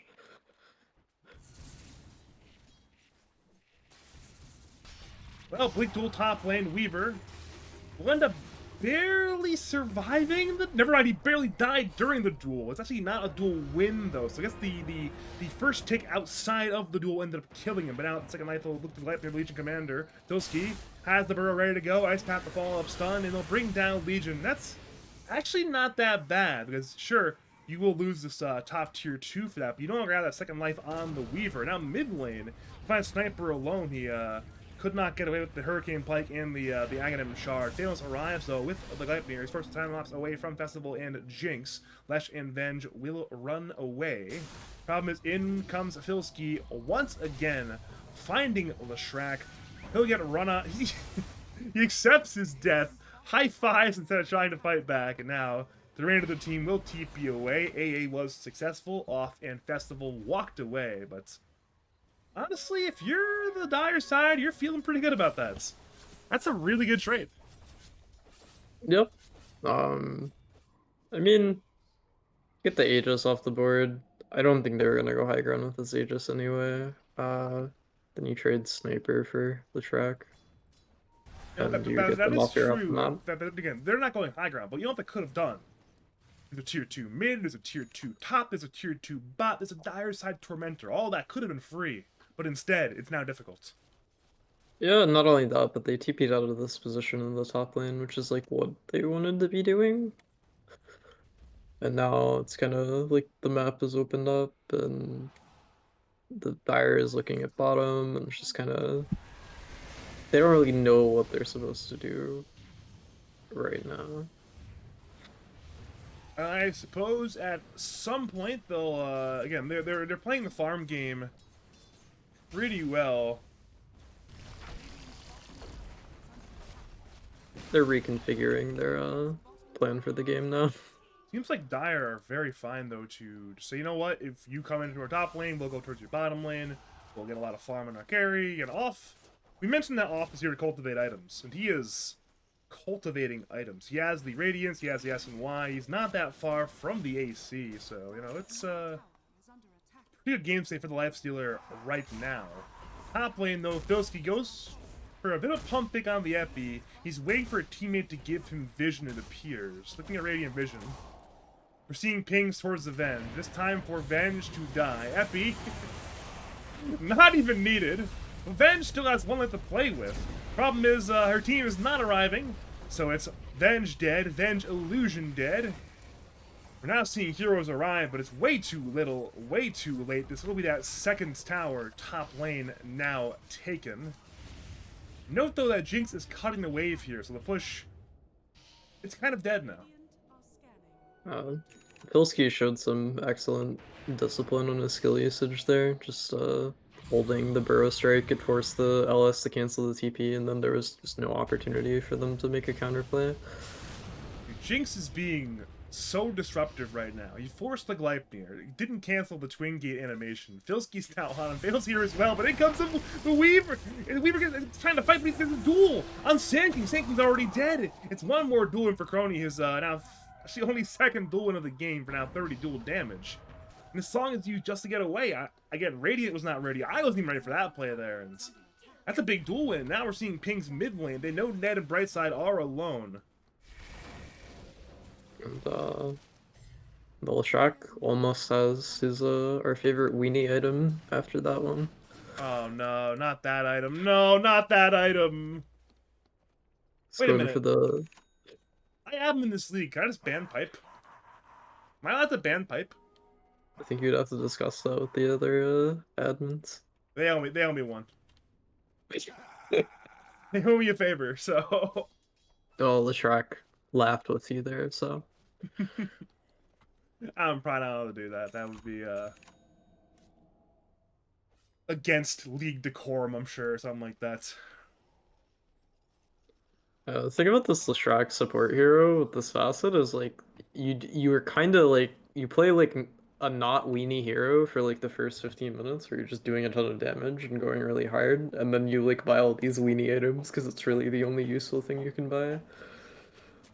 It's just one of those things though where again, if you're playing to win, you have to buy the weenie items. You need the pipe, usually you need the mech, usually you need the Crimson Guard, so And what else did you buy on supportless track as well? Just like Okay, Yules? hypothetically, historically, you would buy the Yules, and you buy Force Staff a lot of the time because you have the ability to force things around that way. Obviously, that's a much more of an old build, but maybe you can go for a more modern build of like Blink into I don't know, Atos into like a Wind Waker or something. I don't know, man.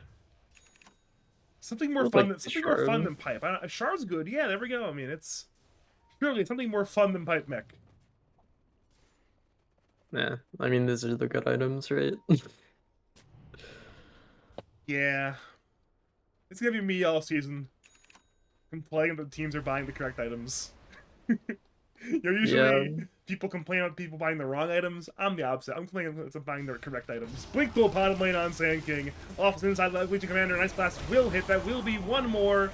Correction, no duel win. Barely right after the duel ended is when the Sand King died, but he still ended up dying. Then swapped in offensive, looking for Sniper. Sniper still alive. Legion is low. Sniper standing his ground against the Venge right now. Song has been used by Ka. It's breaking up the fight. Festival is extremely isolated. Ice Path will be there. Once again, Venge pops out the illusion, ready to play with. In comes off and Jinx, looking for more. Swap defensively is used on President. Jakiro has been caught inside the AA spells. And Knives to the split earth. Now a 2-for-2 trade. They'll move to the Weaver. Weaver still half HP, running away. He will end up being fine there. Overall, a bit of an odd 2-for-2 trade. I do believe both teams had a relatively even trade there. Yeah, I guess net worth wise, Dire won by 600 gold though. I mean Dire could make those plays because their lanes are getting out like not super far, but they're getting out far enough that they can like smoke and like kill people if they show up in waves. So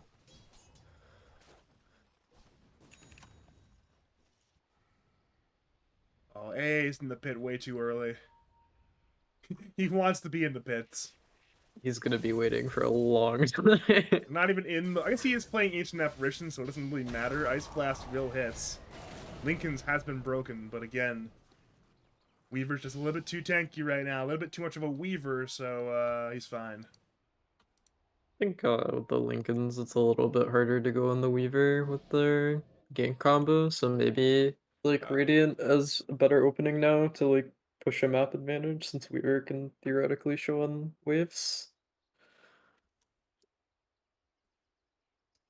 Right, who do you think is more upset with the pauses, Radiant team or me right now? I think Brightside cherishes any pause to communicate tactics. No, no, Brightside is not like pauses. Like I've casted his games. I've been in the server at Brightside. You pause the video game, Brightside not happy. He Yeah, is yeah. not He happy. actually goes AFK during pauses. Like he doesn't talk. He's like honorable. I'm not using this as attack pause. There's some players that just are not good in the pause state. I'm one of them. I know whenever a pause happens, like the first like second and a half after the pause, it's never a good time. I'll just miss two last hits usually. It's just not fun. I would in Lad's boss I would like be like, okay, what's the plan for when the pause is over, Brightside? Because he just like wouldn't like plan out things like he normally would if it was paused. Oh, and they just missed the Shiva's damage to Yeah. cancel the blink there. Pixels away. I mean, they do say Dota is a game of inches, but we're not done quite yet. We do see Team Pooz pursue through their own jungle. They're running towards Jinx, I suppose. If only Jinx dies, though, it's not that bad. Tesla looks for a swap, though, or perhaps not. Burrow is there from Filsky against Jinx. Jinx is still simply alive right now. Link, oh no, miscoordination! A miscoordination, but it won't even matter. They'll kill the Sand King anyways. And now it's time to run away for Team Pooz. They're up by a lot of gold, but the gold does not matter if your Sand King is dead. Jakiro's on the run. He'll easily get brought down. Double kill for the Venge.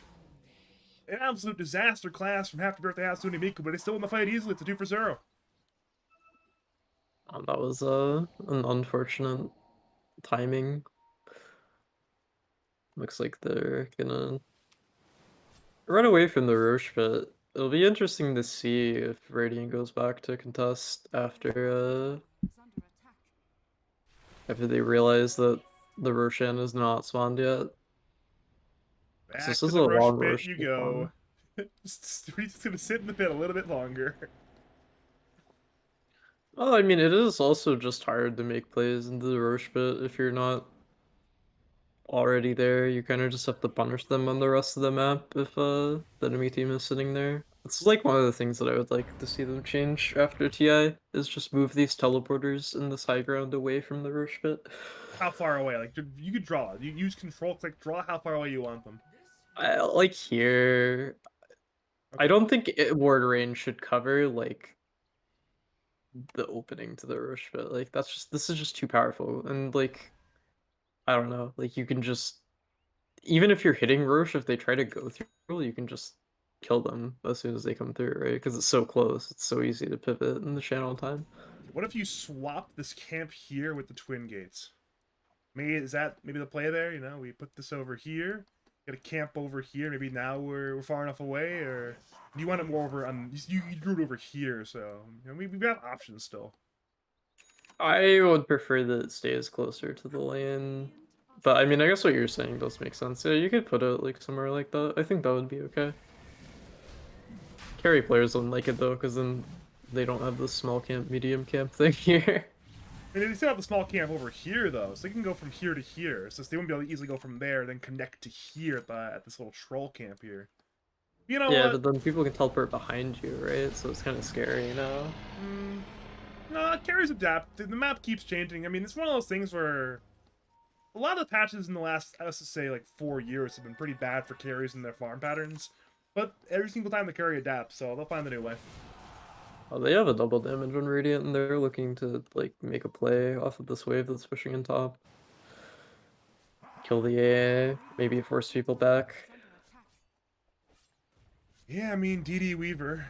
Sorry, Amplify Damage Weaver. Notoriously good hitter of buildings. Blink Burrow on the Ancient Apparition. He is 100-0 blasted in the Burrow duration. Seeing TP's back. Ice Path was a little bit premature from Brightside. Festival looks for a swap. He'll swap in Filskew. Burrows away. Song has been used. A perfectly timed song from Ka. Here we go. A wombo combo time. Ice Path, epicenter. But then where's the damage? It's just not there. Sanking is dead. Off. Keeps Crony alive. Now he's running towards Brightside. It's time to run away with the 4 heroes you've got. Festival. Hurricane Pike's forward. Ka is trying to disrupt the dire side backline. Festival's dead, but he still has one illusion to play with. The duel brings down Ka. Back over to Festival. He's looking for Fatalness. But again, Fatalness is playing the Weaver. He's a little bit too maneuverable right now. Ned will concussive grenade away. He's still running. There's 3 on the run. Festival is fairly rapid. But Dire see nothing right now. Ned is playing very greedily, but he's not being punished for it. I don't think they saw the halberd on the Legion Commander. I think it came out like when they were back behind the tier 2, so they thought that the Weaver was going to put the damage out there, and then the Legion just got the halberd off like right out of the ice path, and there was no damage because this Weaver doesn't have a BKB. It's definitely unfortunate. Again, 2 games in a row, Team Pooz's momentum has just been blunted at the wrong time. If they throw this game after throwing that last game, oh no. That's bad for you. That cannot be good for your team's chemistry if you throw 2 games in a row like that. They threw game 1. Okay, well, what do you think was more unlosable? Their game 1 or this game that you're currently playing at their peak game state? I think this game, like, the Dire had a draft that felt more winnable. Or, like, they had plays. Their draft is harder to execute than the Radiant one, but it's not like it's that much worse, you know?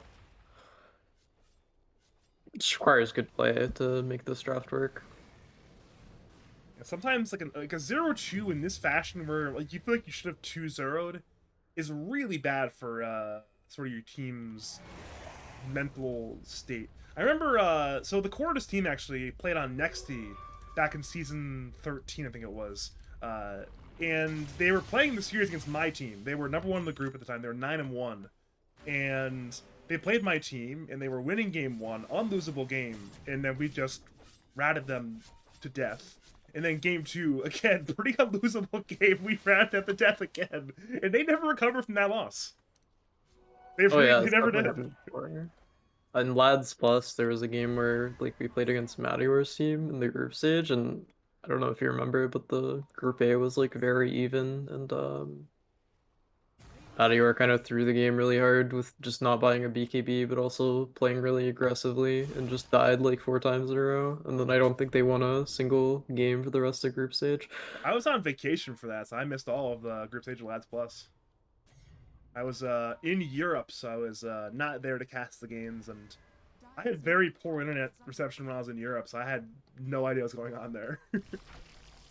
Bright side is, oh You know what? wait, He's going to get away from that one. That's a good play there from Brightside. Even if he dies, it's not that bad, but the fact that he lived is even better. I don't think this team is gonna mentally collapse even if they lose this game though, because I think bright side teams he just needs to figure out like how to make everything work. He'll wrangle the troops, and they're all friends, right? Oh, So of course. This is definitely a friend stack.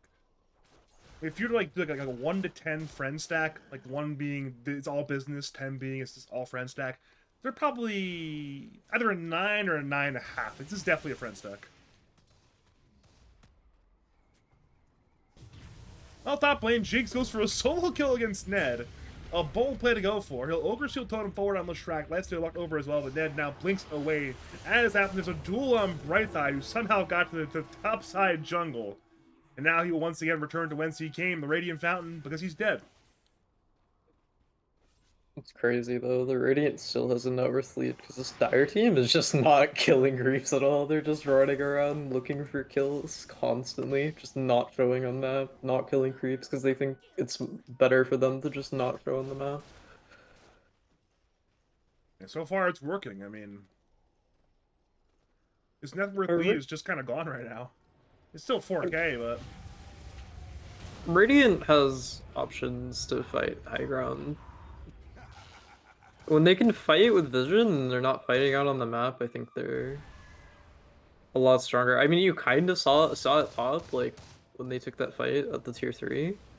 Like they just do better in like a structured fight, but the problem is that all of these fights have just been in random places on the map where people can come at you from like multiple angles.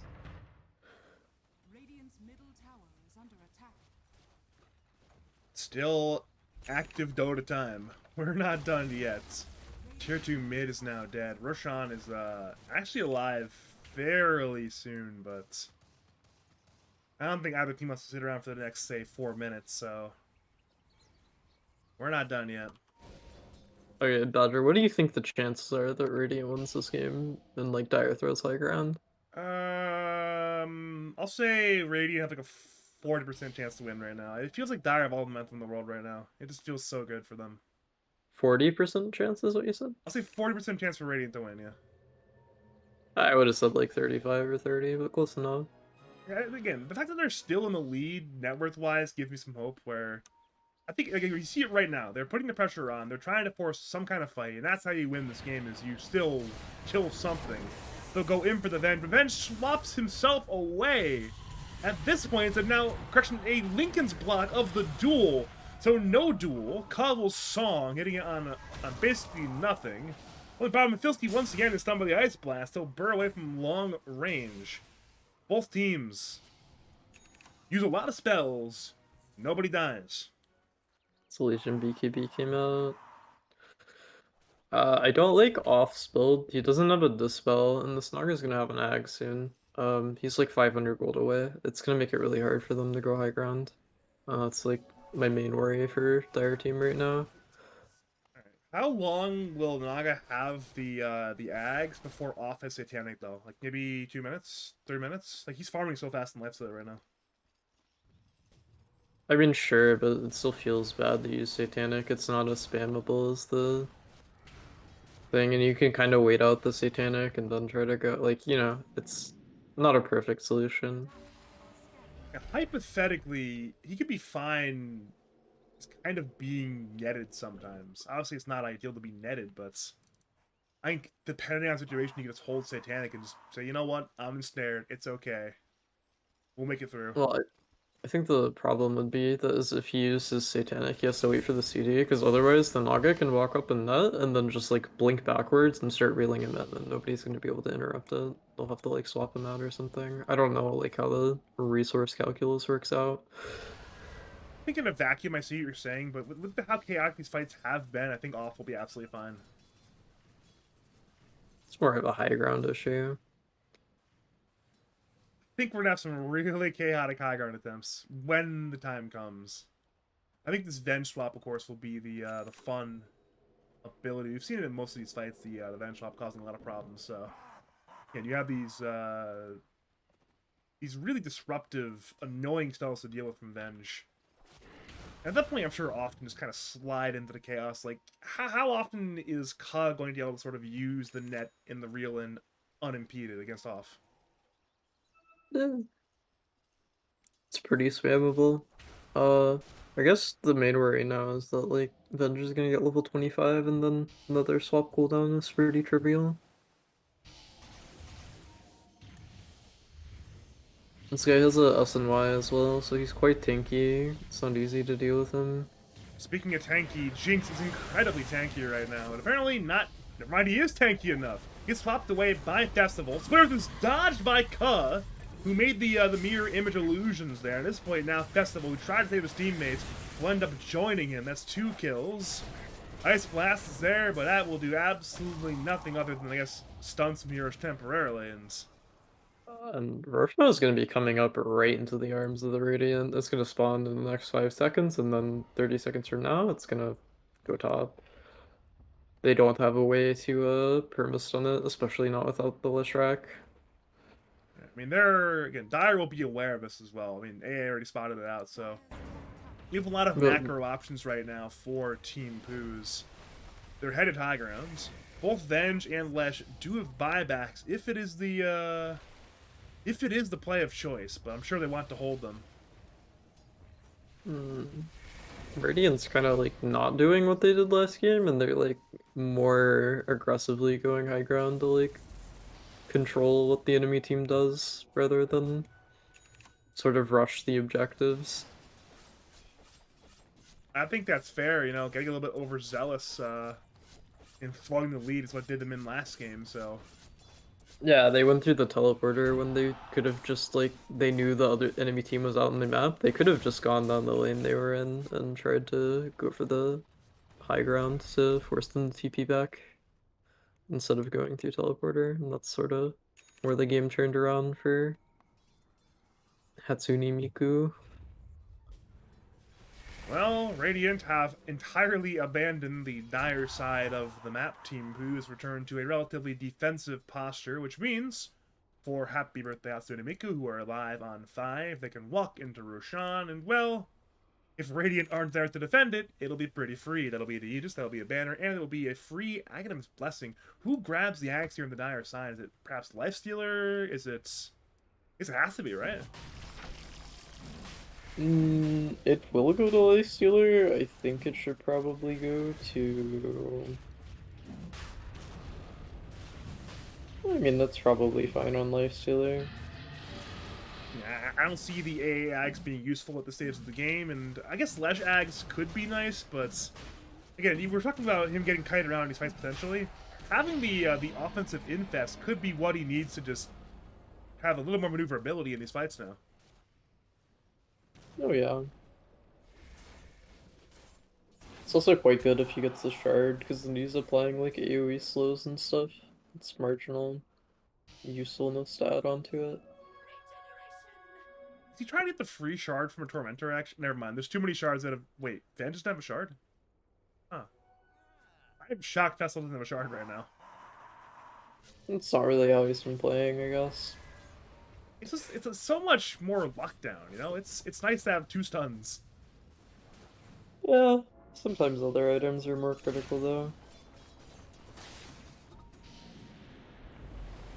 He just wants to tank up and be able to get those saves off. I'm sure that's true, yeah. All of his items are about being tanky and being able to position himself. Maybe he'll just get the free shard off Tormentor anyways. Like, you know what? Walk it on over, grab the free shard. Wait, Ned was still there. Huh. Well, Ned's dead. Got duel win for Crony. That's a bad death for Ned, and again, he's got buyback, but you do not want to use that buyback right now. How'd I miss that kill, actually? Ugh. I did not see him there either, but I have like colorblind mode on, so the teal is kind of hard to see. I just assumed that it was a clean retreat, but it was not a clean retreat. They have not had an easy time catching him, so I just assumed that he was fine, but just got a little over cocky. This Legion has a Ags and the BKB, which is quite an issue for the Radiant, I think. I agree. Ooh, Song! Blink on 4! Is the Wombo combo enough this time? He'll ensnare and root in the Lifestealer, but at this point, it's a duel on Sand King. They want to bring down Filski, and they will! Buyback from Ned, buyback from Filski. Dire are diving. Burrow again on 2. Down goes Leshrac. Big KB from Crony. Epicenter from Vilsky. Festival is dead. His illusion is fighting, but it's time to run the hell away. You've lost 2. Off. Will barely get away. They saw him in the middle of his TP. But the animations were just too slow. A relatively successful high ground defense has occurred for Team Pooz. However, Off still has 2 lives to play with. Oh, and the Sand King does not have 2 lives anymore. This is his only life, and he's been getting targeted the whole game, and has not been able to successfully live through that.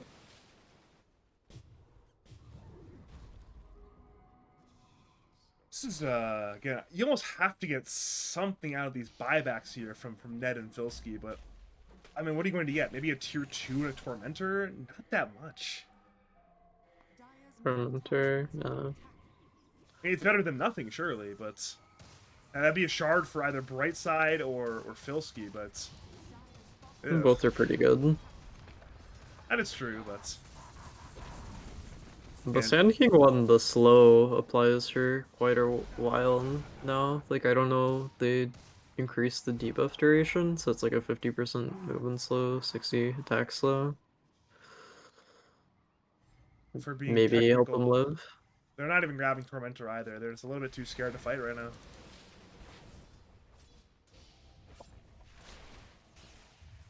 Oh, man. Kind of interested about this Hex on AA. I don't know how he actually uses it. Okay, here's the angle. He has a Blink Dagger. You literally cannot go wrong with Blink Hex, right? Well, he has a Maelstrom now as well, so... Does he know something that we don't know with this Maelstrom? He's ready for this game to go 60 minutes. I guess he has 2,000 games in the hero. He knows more about it than we do. He's like, I've heard this off guy is washed. No way we're ending the game before I get an eggs from Brosh. Perhaps through FB Center from Filski. Crony gets a duel off in time. Goodbye, Sand King. He's dead. Die back for 2 minutes. It's time to song the hell away. Brightside will Ice Path. Hitting off, but Festival's caught him with the Venge swap. Jakuro is on the run. There is no way out of this death, though. Luckily, Brightside does have a buyback. But when Team Pooz do their base defense, it will end up being 4v5. Jinx gets gone on by the Lesh, but it's a Lesh Hex into an Ancient Apparition Hex into just too much damage. Double Hex power is just too much. Now at this point, it's 2 alive. Fatalist will attempt to go for some kind of rat play top lane, perhaps, but he's all chatting. He's tipping. It's getting a little clowny at this point. Jibbix. Like, so he's complimenting his opponents. Oh, oh no, sour note indeed. Gleipnir against Ned. It's a buyback from Jakuro. Naga Siren still has his ready to go. Gleipnir on 2, caught now by his back. His song's on cooldown for 22 more seconds. Helia full set of racks taken middle lane. They'll head to top lane, knowing there's no Sand King. Off once again is in the Vanguard. No surprise in this case. Looking to secure another lane of barracks. Swarm will be sidestepped. Gleipnir on 2 from the Venge. Range racks to fall. Nether racks not far behind. With the buildings crumbling, it's time to leave the Radiant side base. It's 2 full sets taken. Festival is infested, headed to the bottom lane, perhaps looking for the Megas. He'll Trickster cloak up. He has swap ready, looking for Brightside, but doesn't get it off in time. Instead, it will simply be Megas, focused by Happy Birthday Hatsune Miku. Range racks die, Nether racks will get glyphed. They say, you know what, 2.5 racks? That's a lot of racks. We're going to leave now. We're content with this.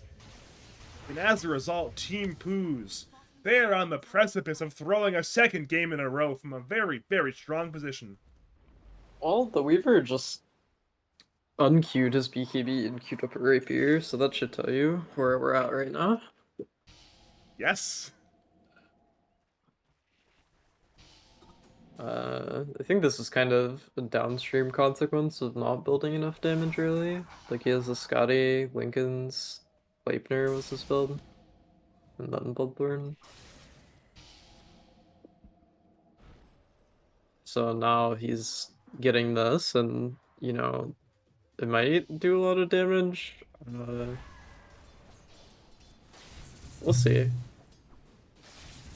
mean, it's Weaver, right? The only concern that I have about it is, like, he has the shard rate, and I just don't know how he actually gets into the fights without dying. He kind of has to play the peripheries. With the way these fights have been going, it just seems easier said than done. These fights tend to go where it's like, hey, Dire jump in, they kill a dude, and it's like, oh, wait, we've lost a dude.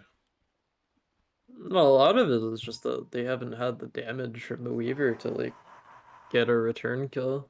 They just get out because they're so tanky, and this Weaver has not had a lot of damage. So now maybe that's changed. I mean, if this doesn't change it, then nothing will. I mean, you're not getting more damage than this, so it's 5-man smoke time. They're headed towards the top Roshan pit.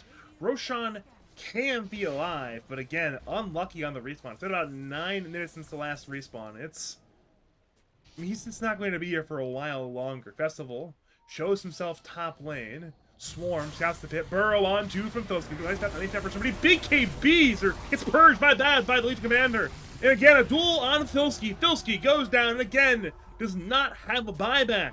Song will hit everybody. Rapier, Weaver brings down AA. AA buys that. Festival dies. He'll still fight with his illusion, of course. Cobb will net the Lifestealer and blink away. Brightside goes into the 2-man ice path. Sniper ulti brings down Legion Commander of Crony. Bloodthorn on Lifestealer fails to look the man up on Lifestealer right here, right now. Venge will now lose her illusion. Legion buys back once again. Ice path on 1. Lifestealer gets purged by Crony. Festival buys back. Awesome running in, running forward. He's got Satanic. He's being kited around right now. Invest inside a creep.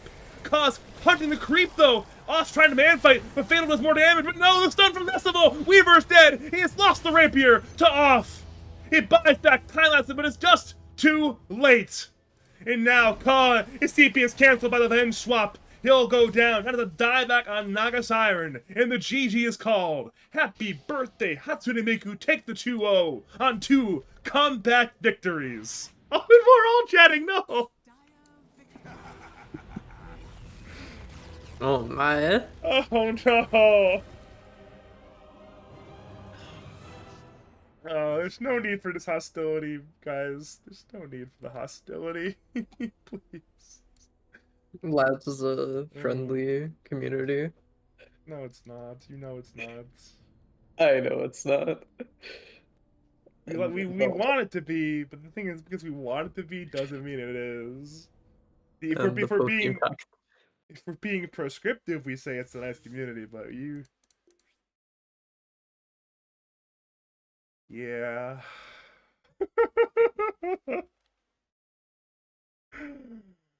I see.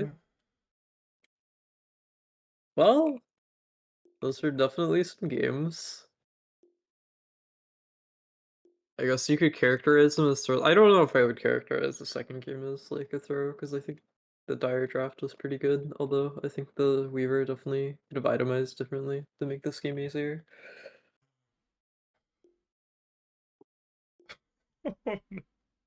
There's no more chatting. Oh no!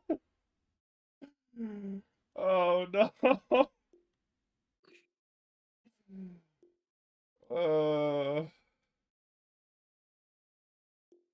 I don't know what to say, man. I don't want any more flame. I don't want any more flame. I want anything not I want any analysis from you knives before I we guess wrap I'd things just say. up tonight.